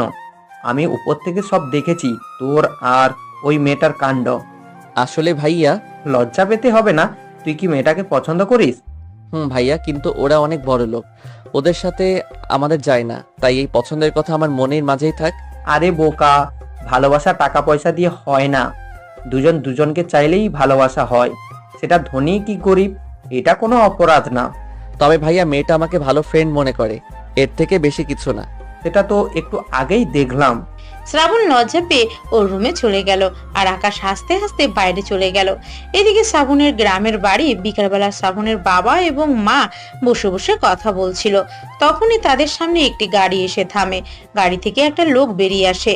লোকটাকে দেখে শ্রাবণের বাবা মা দুজনেই দাঁড়িয়ে যায়। লোকটা আর কেউ ছিল না, শ্রাবণের নিজের মামা ছিল, মানে শ্রাবণের মায়ের আপন বড় ভাই। ভাইয়া, তুমি এই সময় এখানে এতদিন পরে? শ্রাবণের বাবা তাড়াতাড়ি ঘরের ভিতর গিয়ে একটি পুরনো চেয়ার নিয়ে আসে। এরপর শ্রাবণের মামাকে বসতে দেয়, কিন্তু শ্রাবণের মামা উল্টো চেয়ারে একটা লাথি দিয়ে বলে, তোমার কি মনে হয় এই নোংরা চেয়ারে আমি বসবো? এরকম হাজার হাজার চেয়ার আমার বাড়ির আশেপাশে ফেলানো আছে। শ্রাবণের বাবা মা দুজনেই চুপ হয়ে দাঁড়িয়ে থাকে, কারণ তাদের যে এছাড়া আর কিছু করার ছিল না। আমার খুব ক্ষুধা লেগেছে, খাওয়ার মতো কিছু হবে? এমন কথা শুনে শ্রাবণের মা বলে ওঠে, ভাইয়া তুমি একটু অপেক্ষা করো, আমি এখনই খাবার দিতেছি তোমাকে। এরপর শ্রাবণের মা রান্নাঘরে চলে যায়। সেখানে গিয়ে কিছু খুঁজে পায় না, কারণ রান্নাঘরে তেমন কিছু ছিল না। অবশেষে বাধ্য হয়ে শ্রাবণের মা একটি থালায় পান্তা ভাত আর একটা কাঁচা মরিচ দিয়ে শ্রাবণের মামার সামনে গেল। শ্রাবণের মামা খাবার প্লেট হাতে নিয়ে ছুঁড়ে মারে। এতে শ্রাবণের বাবা মা দুজনেই ভয় পেয়ে যায়। ঘরে কেউ এলে তাদেরকে ভালো মন্দ খাওয়ানোর যোগ্যতা যাদের নেই, তারা কিনা তাদের ছেলেকে ঢাকা কলেজে পড়াশোনা করতে পাঠায়। এই কথা শোনার পর শ্রাবণের বাবা মা দুজনেই বুঝতে পারে যে শ্রাবণের মামা কেন এখানে এসেছে। তারা চুপ করে দাঁড়িয়ে রইল। কোন যোগ্যতা আছে তোমাদের ছেলেকে ঢাকা পড়ানো? নিজেরা তো এখানেই কষ্ট করে ছেলেকে টাকা পাঠাচ্ছে। একটু ভালো করে খোঁজ নিয়ে দেখো, তোমাদের ছেলের ঢাকা গিয়ে টাকা উড়িয়ে অন্য কিছু করে বেড়াচ্ছে। আপু, তোকে আমি আগেই বলছিলাম আমার পছন্দের ছেলের সাথে বিয়ে করেনি, কিন্তু তুই করলি না। এই ইস্কাওয়ালার সাথে ভেগে চলে এলি। এখন বস, কত ধরনের কত সাল। শ্রাবণের মামার মুখে এমন কথা শুনে আর চুপ থাকতে পারলো না শ্রাবণের মা। সে জোরে বলে উঠল, আমার ছেলেকে আমি ভালো করেই চিনি, আর আমার ছেলেকে নিয়ে একটাও বাজে কথা বলবে না। তোমার ছেলে কেমন সেটা আমি খুব ভালো করেই জানি। শুধু শুধু আমার ছেলের পিছনে এসে কোনো লাভ নেই। আজকে আমি কিছু বলবো না, যেদিন আমার ছেলে প্রতিষ্ঠিত হবে সেই দিন বলবো। সেই দিন আর বেশি দূরে নেই, তৈরি থেকো। তুমি আজকে আমাদের এখানে এসে যেমন অপমান করলে, আমাদেরকে এইটা হিসাবের খাতায় তোলা রইল। আর আমি আমার স্বামী আর আমার ছেলেকে নিয়ে আমি খুব সুখী আছি। তোমাকে এখানে সেটা কেউ দেখতে আসতে বলে নাই। তুমি তোমার রাস্তা নিয়ে বাসায় চলে যাও। শ্রাবণের মায়ের এমন কথা শুনে শ্রাবণের মামা আর এক মুহূর্তের জন্য সেখানে দাঁড়িয়ে থাকলো না। সে গাড়িতে উঠে চলে গেল। শ্রাবণের মামা যাওয়ার পরপরই শ্রাবণের মা কান্না শুরু করে দিল, কারণ আজকে তারা গরিব বলে এত কথা শুনতে হচ্ছে। শ্রাবণের বাবা এসে তাকে সান্ত্বনা দিতে লাগলো। শ্রাবণ সন্ধ্যার সময় তার রুমে বসে বই পড়ছিল, তখনই তার রুমে আকাশ আসে। ভাইয়া কিছু বলবে? আসলে বাসায় কোনো বাজার নেই, আর এইদিকে আবার আমাকে ভিডিও কলে একটা মিটিং অ্যাটেন্ড করতে হবে এক্ষুনি। বাসায় রান্নার কিচ্ছু না থাকলে বুয়া এসে কি রান্না করবে, তাই বলতেছিলাম তুই যদি একটু। সমস্যা নেই ভাইয়া, আমি এখনই যাচ্ছি বাজারে। এই নে টাকা, আর শোন একটু দেখে শুনে বাজার করিস, তুই তো আবার সহজ সরল। আচ্ছা ঠিক আছে ভাইয়া। তারপর শ্রাবণ বাজারের একটা ব্যাগ নিয়ে বেরিয়ে পড়ে। রাস্তা দিয়ে হাঁটতে হাঁটতে যাচ্ছিল। বাজারে এসে অনেক কথা খরচ করে বাজার করে সে। বাজারের ব্যাগ নিয়ে বাসার দিকে যাচ্ছিল শ্রাবণ, তখনই তার সামনে 2-3টা বাইক এসে দাঁড়ালো। আলোর কারণে দেখতে পাচ্ছিল না কে বা কারা তার সামনে এমন ভাবে বাইক থামালো। শ্রাবণ তার চোখে হাত দিয়ে দাঁড়িয়ে রইল। কিছুক্ষণ পরে বাইকগুলোর আলো বন্ধ হয়ে গেল। শ্রাবণ ভালো করে খেয়াল করে দেখে এটা রকি আর তার দলবল। শ্রাবণ অনেক ভয় পেয়ে যায়। এর মধ্যে রকি শ্রাবণের সামনে চলে এলো। কিরে খ্যাতের বাচ্চা খ্যাত, তোর দেখি আজকাল ভালোই পাখনা গজাইছে। কিরে কথা বলছিস না কেন? তোকে আমি প্রথম দিন থেকেই বলে আসতেছিলাম যে সিমলার কাছে থেকে দূরে থাকবি, কিন্তু তুই কি করলি? উল্টে ওর সাথে আজকে সারাদিন ঘুরে ঘুরে মজা করলি। আমার ভুল হয়ে গেছে, আর এমন হবে না। ভুল যখন করেছিস শাস্তি তো তোকে পেতেই হবে। শ্রাবণ এটা বলেই রকি ও তার দলবল শ্রাবণকে ধরে মারতে লাগে। শ্রাবণ বুঝতেই পারিনি যে রকি ওর সাথে এমন আচরণ করবে। শ্রাবণ মার খেয়ে রাস্তায় পড়ে গেল, তবু কেউ থামতে চাইল না। অবশেষে রকি শ্রাবণের পেটে একটা লাথি দিয়ে বলল, আজকে তোকে ছেড়ে দিলাম, নেক্সট টাইম আর কিন্তু পার পাবি না, সোজা ওপরে পাঠিয়ে দিব। রকি এইগুলো বলেই বাইক স্টার্ট করে চলে গেল। শ্রাবণ রাস্তার পাশে পড়ে রইল। অনেক ব্যথা পেয়েছে সে। ব্যথার কারণে উঠতে পারছে না, জোরে চিৎকারও দিতে পারছে না। বেশ কিছু সময় পরে শ্রাবণ উঠে দাঁড়ালো। ঠিকভাবে দাঁড়াতেও পারছিল না। শ্রাবণ তার কপাল ও ঠোঁটের কোণে হাত দিয়ে দেখে রক্ত বেরিয়ে গেছে।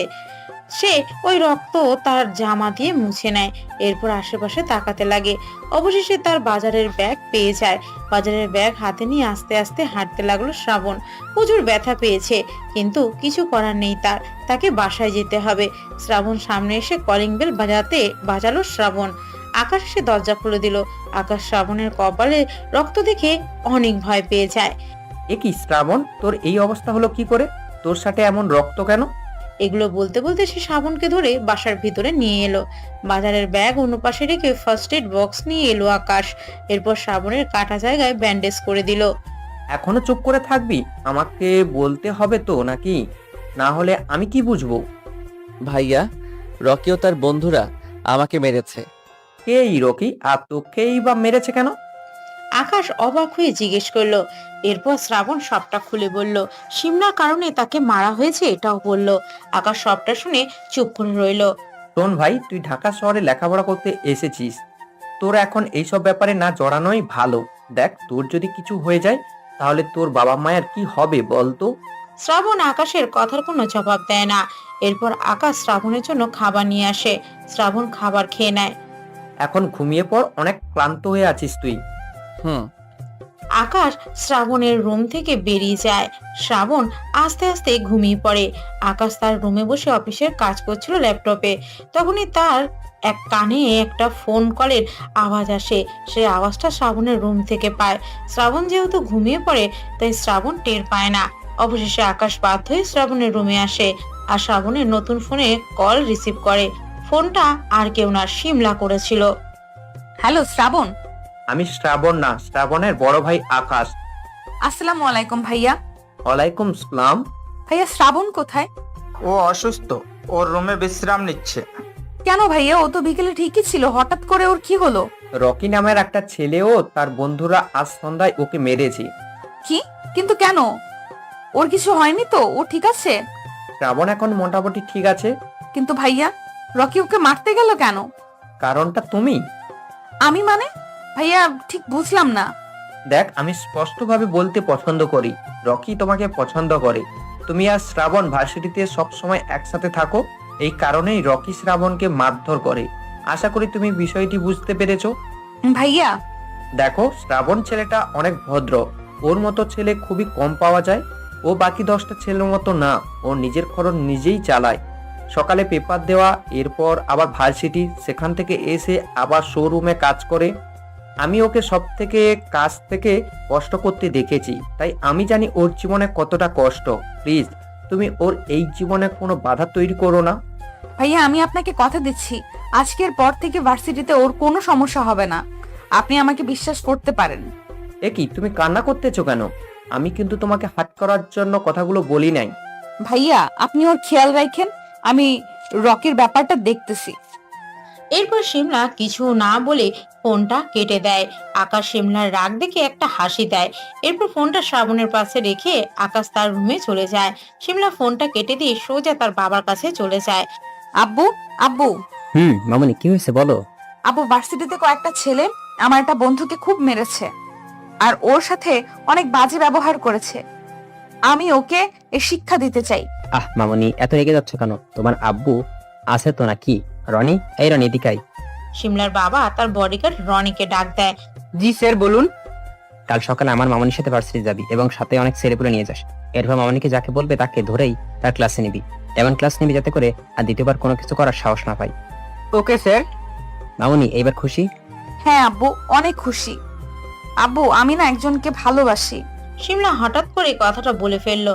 শিমলার আব্বু মেয়ের মুখে এমন কথা শুনে হেসে দেয় আর বলে, তাই আমার মামনিকে ওকে ভালোবাসে, তা ছেলেটা কে শুনি? সেটা সময় হলেই তোমাকে বলবো। আচ্ছা। এরপর শিমলা খুশি হয়ে তার রুমে চলে যায়। আর শিমলার আব্বু ভাবে তার মেয়ে হয়তো কোনো হ্যান্ডসাম বড় লোক ঘরের ছেলের প্রেমে পড়েছে। এটা ভেবে সে নিশ্চিন্তে টিভি দেখতে থাকে।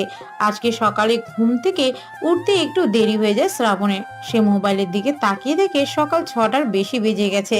সে তাড়াতাড়ি রেডি হয়ে খবরের কাগজ নিতে বের হয়ে যায়। পেপার হাউস থেকে সাইকেল নিয়ে বেরিয়ে পড়ে শ্রাবণ। তার কপালের কোণে ছোট্ট করে একটা ব্যান্ডেজ করা। প্রতিদিনের মতো সকালে আজকেও শিমলা বেলকনিতে দাঁড়িয়ে শ্রাবণের জন্য অপেক্ষা করতে লাগে। অবশেষে শ্রাবণ আসে, কিন্তু শিমলা শ্রাবণকে দেখে অনেক কষ্ট পায়। সে দেখতে পায় শ্রাবণের কপালে একটা ব্যান্ডেজ করা। এটা শুধু মাত্র তার কারণে হয়েছে। তাই শিমলা নিজের উপরে রাগ করে চায়ের কাপটা ভেঙে ফেলে। আর তখনই শিমলার হাত কেটে রক্ত বেরিয়ে যায়। সকাল 10টার সময় শিমলা শ্রাবণের নাম্বারে কল করে। শ্রাবণ আগে একটা কম্পিউটারের দোকানে কাজ করত, তাই মোবাইলে সে আগে থেকেই চালাতে পারতো। শ্রাবণ ফোনটা রিসিভ করে। হ্যালো শ্রাবণ। কি হয়েছে শিমলা, তোমার কণ্ঠ এমন শোনা যাচ্ছে কেন? শ্রাবণের আওয়াজ পেয়ে শিমলা একটু শান্তি পায়। এরপর স্বাভাবিকভাবে জিজ্ঞেস করে, তোমার কিছু হয়েছে নাকি? তোমাকে নিয়ে একটা বাজে স্বপ্ন দেখলাম। শ্রাবণের মাঝে শুধু শুধু শিমলাকে জড়াতে চায় না, তাই সে বলে, না না, আমার কিছু হয়নি। ভার্সিটি আসবে না আজকে? না, আজকে যাব না, বাসায় একটু কাজ আছে। শ্রাবণ মিথ্যা বলে। আচ্ছা তুমি বাসায় রেস্ট নাও, আমি এদেরকে দেখতেছি। শিমলা এই কথাটা বলে ফোনটা কেটে দেয়। কিন্তু শ্রাবণ এই কথার কোনো কিছু বুঝতে পারে না। শ্রাবণ এগুলো নিয়ে আর না ভেবে বই পড়তে লাগলো। হঠাৎ করে ভার্সিটির মধ্যে 5টা বড় বড় গাড়ি প্রবেশ করে। ভার্সিটির সবাই অবাক চোখে তাকিয়ে থাকে কে এসেছে সেটা দেখার জন্য। এমনকি কলেজের স্যার ম্যাডামরাও তাকিয়ে থাকে। রকিও সেখানে উপস্থিত ছিল। কিছুক্ষণ পর গাড়ি থেকে শিমলা বের হয়। সবাই বুঝতে পারে বড় লোকদের বাবার একমাত্র মেয়ে। হয়তো ভাব নেওয়ার জন্য একসাথে 5টা গাড়ি নিয়ে এসেছে। কিন্তু সবাইকে অবাক করে গাড়িগুলোর ভিতর থেকে 15 থেকে 20 জন ছেলে বেরিয়ে আসে। আর সকলের হাতেই হকি স্টিক। ছেলেগুলো সবাই শিমলার পিছে লাইন দিয়ে দাঁড়িয়ে যায়। ভার্সিটির সবাই মনোযোগ দিয়ে দেখতে লাগে কি হতে চলেছে। আবার কেউ কেউ তো ভয়ও পাচ্ছে। শিমলার সামনের দিকে এগিয়ে যেতে লাগে। শিমলা রকির সামনে এসে দাঁড়িয়ে যায়। রকি এতে প্রচন্ড ভয় পেয়ে যায়। তখন শিমলা তার হাত দিয়ে রকিকে দেখিয়ে দেয়। ব্যাস মুহূর্তের মধ্যেই ছেলে পেলেগুলো হকি স্টিক নিয়ে রকি আর তার বন্ধুদের মারতে শুরু করে। পুরো ভার্সিটি একদম স্তব্ধ হয়ে যায়। প্রিন্সিপাল স্যাররাও ভয় হচ্ছিল কিছু বলতে। রকির হাত পা থেকে রক্ত বেরিয়ে যায়। সে এদের থেকে পালিয়ে শিমলার পা জড়িয়ে ধরে আর বলে, প্লিজ আপু, ওদের থামতে বলুন। আমি আপনার সাথে কি এমন করেছি যার জন্য এমন করছেন? শিমলা চিল্লায় বলে ওঠে, কুত্তার বাচ্চা, তুই কাল সন্ধ্যায় শ্রাবণের গায়ে হাত তুলেছিস কেন? কেন? এবার সকলের কাছে বিষয়টি পরিষ্কার হয়ে যায়। রকি প্রচুর ভয় পেয়ে যায় আর সাথে ব্যথা তো ছিলই। আপু, আমাদের ভুল হয়ে গেছে। আমি কেন, ভার্সিটির আর কোনো ছেলে মেয়েই শ্রাবণকে ডিস্টার্ব করবে না। প্লিজ আমাদের আর মারবেন না। Roni, stop it. তোমরা এবার যাও। জি ম্যাম, আর কোনো সমস্যা হলে আমাকে একটা মিস কল দিয়েন। আসি ম্যাম, আসসালামু আলাইকুম। এরপর রনি সব ছেলেদের নিয়ে চলে গেল। এদিকে শিমলার চোখ এখনো লাল হয়ে আছে। শিমলা আর সেখানে দাঁড়িয়ে না থেকে ক্লাসে চলে গেল। ভার্সিটির কয়েকজন ছেলে রনি ও তার বন্ধুদের হাসপাতালে নিয়ে গেল। পুরো ভার্সিটি যেন ভয়ে চুপসে আছে। থাকবেই বা না কেন, একটু আগে যেটা হয়ে গেল। বিকেলবেলা শ্রাবণ তার রুমে বসে বই পড়ছিল, তখনই তাদের বাসার কলিং বেল বেজে উঠলো। শ্রাবণ দরজার কাছে যাওয়ার জন্য উঠতে যাবে, তখনই আকাশ শ্রাবণকে আটকিয়ে নিজে দরজা খুলতে চায়। আকাশ দরজা খুলে একটা মেয়েকে দেখতে পায়। ভালো করে খেয়াল করে দেখে এটা শিমলা। এটা কি করছো তুমি? কেন ভাইয়া, কি করেছি? তুমি জানো না এটা একটা ব্যাচেলার বাসা, এখানে কোনো মেয়ে আসতে পারে না। ইস, তোমাকে বাড়িওয়ালা দেখে ফেললে আমাদেরকে ফ্ল্যাট থেকে লাথি দিয়ে বের করে দিবি। হাল্লা, আমাদের এখন কি হবে? আকাশ ভয় পেয়ে বলে, আরে ভাইয়া, কুল কুল, কোনো প্রবলেম হবে না। এই বাসার মালিক আমার আব্বুর ফ্রেন্ড। আসার সময় আমাকে দেখেছে, আমি বলেছি আমার ফ্রেন্ডের কাছে এসেছি। উফ, জানটা ফিরে পেলাম মনে হয়। ও সিট, তুমি এখনো বাইরে দাঁড়িয়ে আছো? ভিতরে এসো প্লিজ। শিমলা হেসে ভিতরে প্রবেশ করলো। ভাইয়া, শ্রাবণের রুম কোনটা? আমার সাথে এসো। এরপর শিমলা আকাশের পিছে পিছে যেতে লাগলো। ভাইয়া, কে এসেছে? তখনই শিমলা শ্রাবণের সামনে চলে এলো। এ কি শিমলা, তুমি? শ্রাবণ বসা থেকে দাঁড়িয়ে গেল। আস্তে আস্তে, তোমাকে দাঁড়াতে হবে না। এই নাও, তোমার জন্য ফল নিয়ে এসেছি, এগুলো খেতে থাকো। কিন্তু কেন? শ্রাবণ, কালকে শিমলা তোকে ফোন দিয়েছিল, তুই ঘুমাচ্ছিলিস, তাই আমি ফোনটা রিসিভ করে শিমলাকে সবটা খুলে বলে দিই। আর এখন শিমলা তোকে দেখতে এসেছি। ভাইয়া, তুমি কেন শুধু শুধু ওকে বলতে গেলে? ভাইয়া একদম ঠিক করেছে আমাকে বলে। আর শোনো, তোমার 2 দিন ভার্সিটি যাওয়ার কোনো দরকার নেই। এই 2 দিন বাসায় বসে রেস্ট নিবে। তার কোনো দরকার নেই, আমি একদম ঠিক আছি। আমি যেটা বলেছি সেটাই হবে। এরপর শ্রাবণ ভয়ে চুপ হয়ে যায়। এইভাবে কিছু সময় শ্রাবণের কাছে থেকে শিমলা তার বাসায় চলে যায়। এইভাবেই চলতে থাকে শ্রাবণের জীবন। দেখতে দেখতে একটা বছর কেটে যায়। এখন রকি আর শ্রাবণের পিছে লেগে থাকে না। সবাই শ্রাবণের থেকে একটু দূরেই থাকে, কারণ একটাই, আর সেটা হচ্ছে শিমলা। তবে শিমলা আর শ্রাবণ এখনো কেউ কাউকে তাদের ভালোবাসার কথা বলেনি। শিমলা জানে শ্রাবণ তাকে ভালোবাসে, আর শ্রাবণও জানে শিমলা তাকে ভালোবাসে, কিন্তু কেউ বলতে চায় না এটা। অবশেষে শিমলা ঠিক করে যে সে শ্রাবণকে তার মনের কথা জানিয়ে দেবে। তাই শিমলা শ্রাবণকে ফোন করে। হ্যালো শ্রাবণ, কোথায় তুমি? কোথায় আবার? বাসায় বসে বই পড়তেছি। কেন, কিছু হয়েছে? তোমাকে খুবই একটা গুরুত্বপূর্ণ কথা বলার ছিল। তুমি কি এখন আসতে পারবে? কেন পারবো না? কোথায় আসতে হবে বলো? আমার প্রিয় জায়গায় চলে এসো। এরপর শিমলা ফোন রেখে দিল। আর শ্রাবণ জানে এখন তাকে নদীর পাড়ে যেতে হবে, কারণ ওটাই শিমলার পছন্দের জায়গা। শ্রাবণ বাসা থেকে বেরিয়ে হাঁটতে লাগলো আর মনে মনে ভাবছে, আচ্ছা, শিমলা যে আমার এত কেয়ার করে, এত যত্ন নেয়, এগুলো কি শুধুই বন্ধুত্ব নাকি অন্য কিছু? আমি যে ওকে আমার নিজের থেকেও বেশি ভালোবাসি, এটা কি ও বুঝতে পারে? না, ও হয়তো আমাকে শুধু ভালো একটা বন্ধুই ভাবে। আমি ওকে নিয়ে একটু বেশি ভেবে ফেলেছি। কোথায় ও আর কোথায় আমি? এই সমাজ কোনোদিন আমাদের সম্পর্ক মেনে নিবে না, তাই ওকে নিয়ে না ভাবাই ভালো। আমি বরং ওকে এইভাবে ওয়ান সাইড লাভ করে যাব। এগুলো ভাবতে ভাবতে শ্রাবণ নদীর পাড়ে চলে এলো। শ্রাবণ নদীর পাড়ে এসে দেখে শিমলা দাঁড়িয়ে আছে আর ওকে অনেক চিন্তিত দেখাচ্ছে। শিমলা, বলো কি হয়েছে? আর তোমাকে চিন্তিত দেখাচ্ছে কেন? শ্রাবণ, আমি তোমাকে একটা কথা বলতে চাই। তুমি আমাকে কথা দাও যে আমাকে ফিরিয়ে দেবে না? শ্রাবণ শিমলার কথা একটু অবাক হয়, কারণ এটা কোন ধরনের কথা? তাছাড়াও শ্রাবণের কাছে এমন কি আছে যেটা সে শিমলাকে দিতে পারবে? আগে বলো। শ্রাবণকে অবাক করে দিয়ে শিমলা এক হাঁটু ভাঁজ করে শ্রাবণের সামনে একটা গোলাপ ফুল বের করে বলতে শুরু করে, ভালোবাসার সংজ্ঞা আমার জানা নেই। যদি কাউকে দেখার জন্য বারবার মন আনচান করার নাম ভালোবাসা হয়, তবে আমি তোমাকে ভালোবাসি। যদি শয়নে স্বপনে তাকে নিয়েই হৃদয়ের মাঝে ছবি আঁকানোর নাম ভালোবাসা হয়, তবে আমি তোমায় ভালোবাসি। যদি অনুমতি দাও, সারা জীবন ভালোবাসতে চাই। শিমলার কথা শুনে শ্রাবণ যেন খুশিতে আত্মহারা হয়ে যায়। কিন্তু মুহূর্তেই শ্রাবণের মুখ কালো হয়ে গেল, কারণ শিমলা এই শহরের সব থেকে বড় বিজনেসম্যানের মেয়ে, আর শ্রাবণ সামান্য একটা রিস্কাওয়ালার ছেলে। তাই শ্রাবণ কোনো কথা বলল না, চুপ করে দাঁড়িয়ে রইল। শিমলা শ্রাবণ কেমন ভাবে তাকিয়ে থাকতে দেখে দাঁড়িয়ে গেল আর বলল, কি হলো, কথা বলতেছো না কেন? দেখো শিমলা, তুমি একটা জিনিস ঠান্ডা মাথায় ভেবে দেখো। আমার বাবা একজন রিক্সা চালক, দিন আনে দিন খায়, আর তোমার বাবা একজন বড় বিজনেসম্যান। এবার তুমি বলো, আমাদের এই সম্পর্কটা কি গড়ে তোলা সম্ভব? আমি আর তুমি যে ভালো একটা বন্ধু, এটাই আমার কাছে অনেক কিছু। আমি এত কিছু শুনতে চাই না, তুমি আমাকে শুধু এই কথার উত্তর দাও, তুমি আমাকে ভালোবাসো কি না? হ্যাঁ বা না দিয়ে উত্তর দিবে। শ্রাবণ চুপ করে দাঁড়িয়ে রইল। আমি জানি শ্রাবণ, তুমিও আমাকে ভালোবাসো, কিন্তু সমাজের ভয়ে তুমি সেটা বলতে পারতেছো না। তোমাকে এটা নিয়ে চিন্তা করতে হবে না, আমার আব্বু আমার সব কথা শুনে। আমি তোমাকে আমার আব্বুর কাছে নিয়ে গেলে সে তোমাকে কখনোই না করবে না। শিমলা, তুমি বুঝতে পারতেছো না। শিমলা শ্রাবণকে থামিয়ে শ্রাবণের গালে একটা চুমু দিয়ে বলল, অপেক্ষা করো, খুব শীঘ্রই আব্বুর সাথে তোমার পরিচয় করিয়ে দিব। শিমলা এই বলেই নদীর পাড় থেকে হেঁটে চলে গেল, আর শ্রাবণ এক দৃষ্টিতে শিমলা যাওয়ার দিকে তাকিয়ে রইল। যতক্ষণ পর্যন্ত দু চোখ দিয়ে দেখা যায় ততক্ষণ পর্যন্ত তাকিয়ে রইল শ্রাবণ। এক পর্যায়ে একটা হাসি দিয়ে মনে মনে বলল, মেয়েটা আসলে একটা পাগল। এইভাবে এক সপ্তাহ পার হয়ে যায়। শিমলা শ্রাবণকে তার বাসায় যেতে বলে। শিমলার আব্বু নাকি শ্রাবণকে দেখতে চেয়েছেন। এটা শুনে শ্রাবণ মনে মনে অনেক খুশি হয়। শ্রাবণ সকাল থেকে ব্যস্ত হয়ে পড়ে কি পোশাক পরে শিমলাদের বাসায় যাবে, কেমন করে গেলে ভালো হবে, কি করলে শিমলার বাবা ইমপ্রেস হবে, ইত্যাদি ইত্যাদি। অবশেষে সেই মুহূর্ত এলো।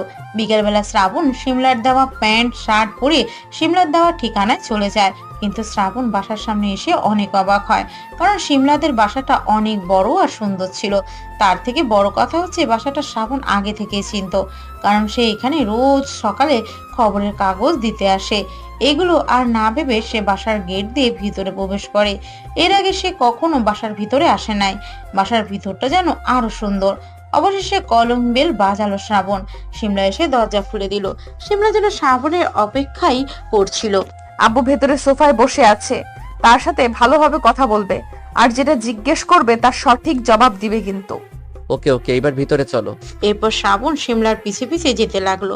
আব্বু, শ্রাবণ এসেছে। শিমলার আব্বু বসে বসে খবরের কাগজ পড়ছিল। শ্রাবণের কথা শুনে সে খবরের কাগজ রেখে সামনের দিকে দেখলো, কিন্তু শিমলার আব্বু শ্রাবণকে দেখে মনে মনে ভীষণ রেগে যায়, যেটা সে শিমলার সামনে প্রকাশ করতে পারে না। তাই শিমলাকে বলে, মামনি, তুমি আমাদের জন্য 2 কাপ চা বানিয়ে নিয়ে এসো, আমি ততক্ষণে শ্রাবণের সাথে কথা বলি। ওকে আব্বু। এরপর শিমলা কিচেনে চলে যায়। শ্রাবণ চুপ করে দাঁড়িয়ে রইল। এরপর বলল, আসসালামু আলাইকুম আঙ্কেল। ওয়ালাইকুম আসসালাম। দাঁড়িয়ে থেকে বসে পড়ো। শ্রাবণ সোফায় বসতে যাবে তখনই শিমলার আব্বু বলে উঠল, ওই দাঁড়াও দাঁড়াও 1 মিনিট। আমার অনেক দামি সোফাটা, তুমি ওখানে বসলে নোংরা হয়ে যাবে। তার থেকে বরং এই পেপারে কাগজটা দিয়ে সোফার উপরে বসো তুমি।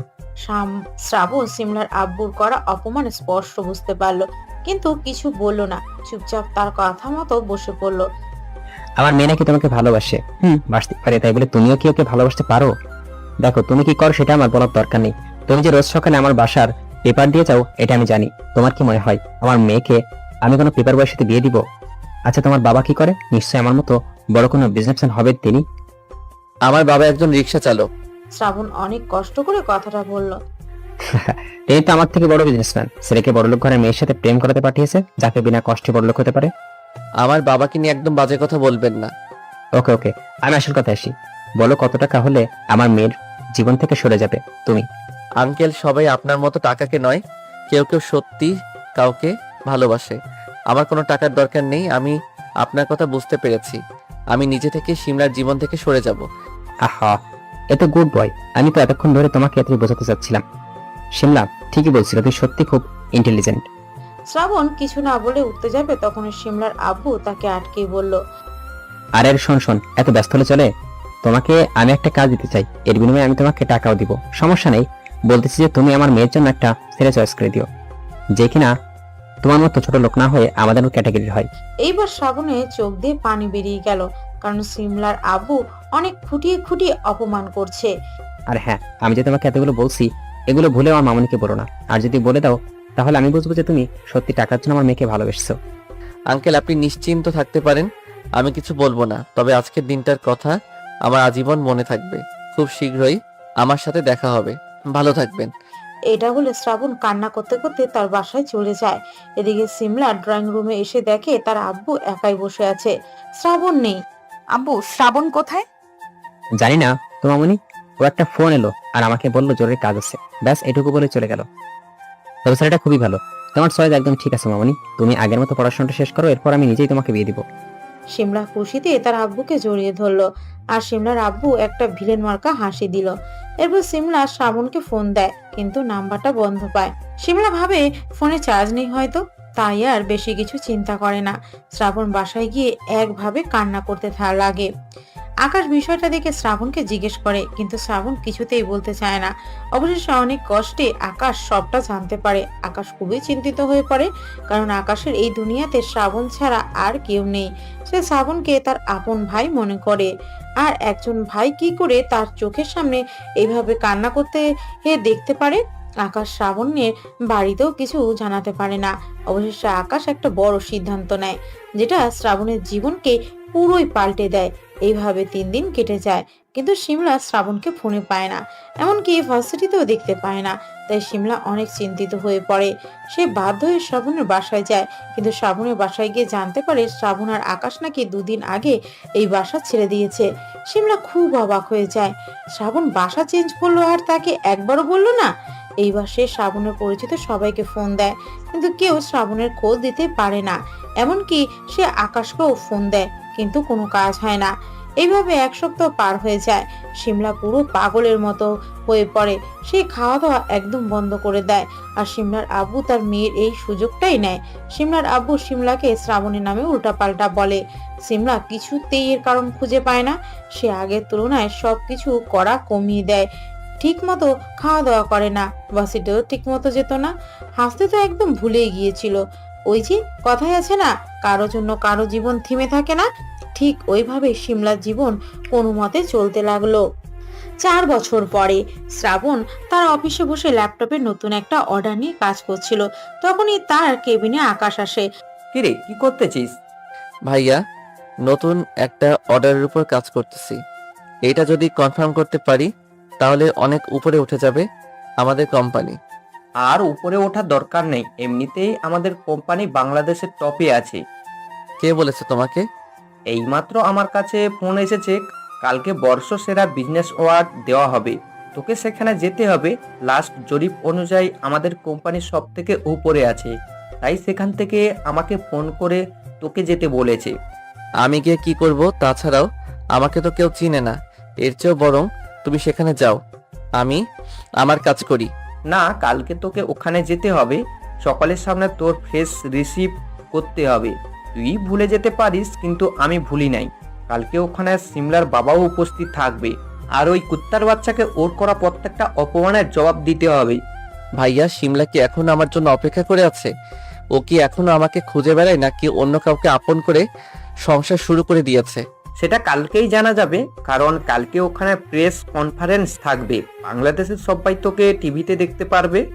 আমি তো এই দিনটার জন্যই অপেক্ষা করেছিলাম। প্লিজ ভাই, আমার কথা শোন। আচ্ছা ভাইয়া, কালকের জন্য তৈরি থাকো। এতক্ষণ আপনারা যে শ্রাবণের কথা শুনছিলেন, এটা কিন্তু সেই 4 বছর আগের শ্রাবণ না। এই শ্রাবণ এখন বাংলাদেশের সবচেয়ে বড় বিজনেসম্যান, যেটা আপনারা আস্তে আস্তে বুঝতে পেরে যাবেন। পরের দিন সকাল 10টার সময় বাংলাদেশের সকল ছোট বড় বিজনেসম্যানদের অপেক্ষা করছিল শুধুমাত্র একজন ব্যক্তির জন্য, আর সেটা হচ্ছে বাংলাদেশের সবচেয়ে বড় আর সুনামধন্য কোম্পানি এবি গ্রুপের মালিকের জন্য। আজ পর্যন্ত কেউ এই কোম্পানির আসল মালিককে দেখতে পায়নি, তাই এই অ্যাওয়ার্ডে অনেক মানুষের ভিড় হয়েছে।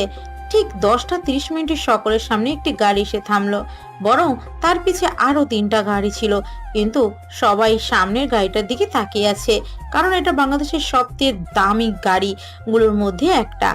BMW 7 serial 745 LE। গাড়িটির দাম বাংলাদেশি 2 কোটি টাকারও বেশি। সবাই অবাক চোখে গাড়িটা দেখছে। তখনই গাড়ি থেকে স্যুট প্যান্ট পরা একটা ছেলে বেরিয়ে এলো। চোখে কালো চশমা, হাতে ঘড়ি, গলায় টাই ঝুলানো, চুলগুলো জেল দিয়ে স্পাইক করা। তবে গায়ের রংটা একটু কালো, কিন্তু কালো হয়েও যে এতটা স্মার্ট হওয়া সম্ভব এটা কারো জানা ছিল না। এতক্ষণ ধরে সবাই যে ছেলেটাকে দেখছে সেই ছেলেটা আর কেউ না, সেই ছেলেটা আমাদের 4 বছর আগে শ্রাবণ, যাকে সবাই কত কিছুই না বলতো। কেউ যেন দেখে বলতেই পারবে না যে এই ছেলেটার বাবা একজন রিক্সা চালক। বাংলাদেশের সব দেশীয় চ্যানেলে শুধু একটাই নাম, শ্রাবণ। কেউ চিন্তা না পারলেও শিমলা আর শিমলার বাবা চিনতে মোটেও ভুল হলো না শ্রাবণকে। শিমলার বাবা চেয়ার থেকে উঠে দাঁড়িয়ে গেল, আর এদিকে শিমলা টিভির সামনে বসে বিজনেস অ্যাওয়ার্ডের অনুষ্ঠান দেখছিল। তখনই সে শ্রাবণকে দেখতে পেল। শিমলা যেন প্রাণ ফিরে পেল। সে একভাবে টিভির দিকে তাকিয়ে রইল। এরপর শ্রাবণ হেঁটে স্টেজের দিকে যেতে লাগলো। তার পিছন 4 জন গার্ডও ছিল। এই যেন কোনো এক মুভির নায়ক হেঁটে যাচ্ছে। শ্রাবণ স্টেজে যাওয়ার পরে তার হাতে বর্ষসেরা বিজনেস অ্যাওয়ার্ড তুলে দেওয়া হলো। এরপর তার হাতে একটি মাইক্রোফোন তুলে দেওয়া হলো এবং সাংবাদিকরা কিছু প্রশ্ন করতে লাগলো। আপনি এতদিন মিডিয়ার সামনে আসেননি কেন? আজকেও আসার কোনো ইচ্ছে ছিল না, কিন্তু ভাইয়ার জন্য আসলাম। মিডিয়ার সামনে এসে কি হবে, কাজটাই আমার কাছে মেইন। শ্রাবণের জবাবে যেন সবাই ভীষণ সন্তুষ্ট হলো। এখানে উপস্থিত থাকা সবাই করতালি দিয়ে উঠলো।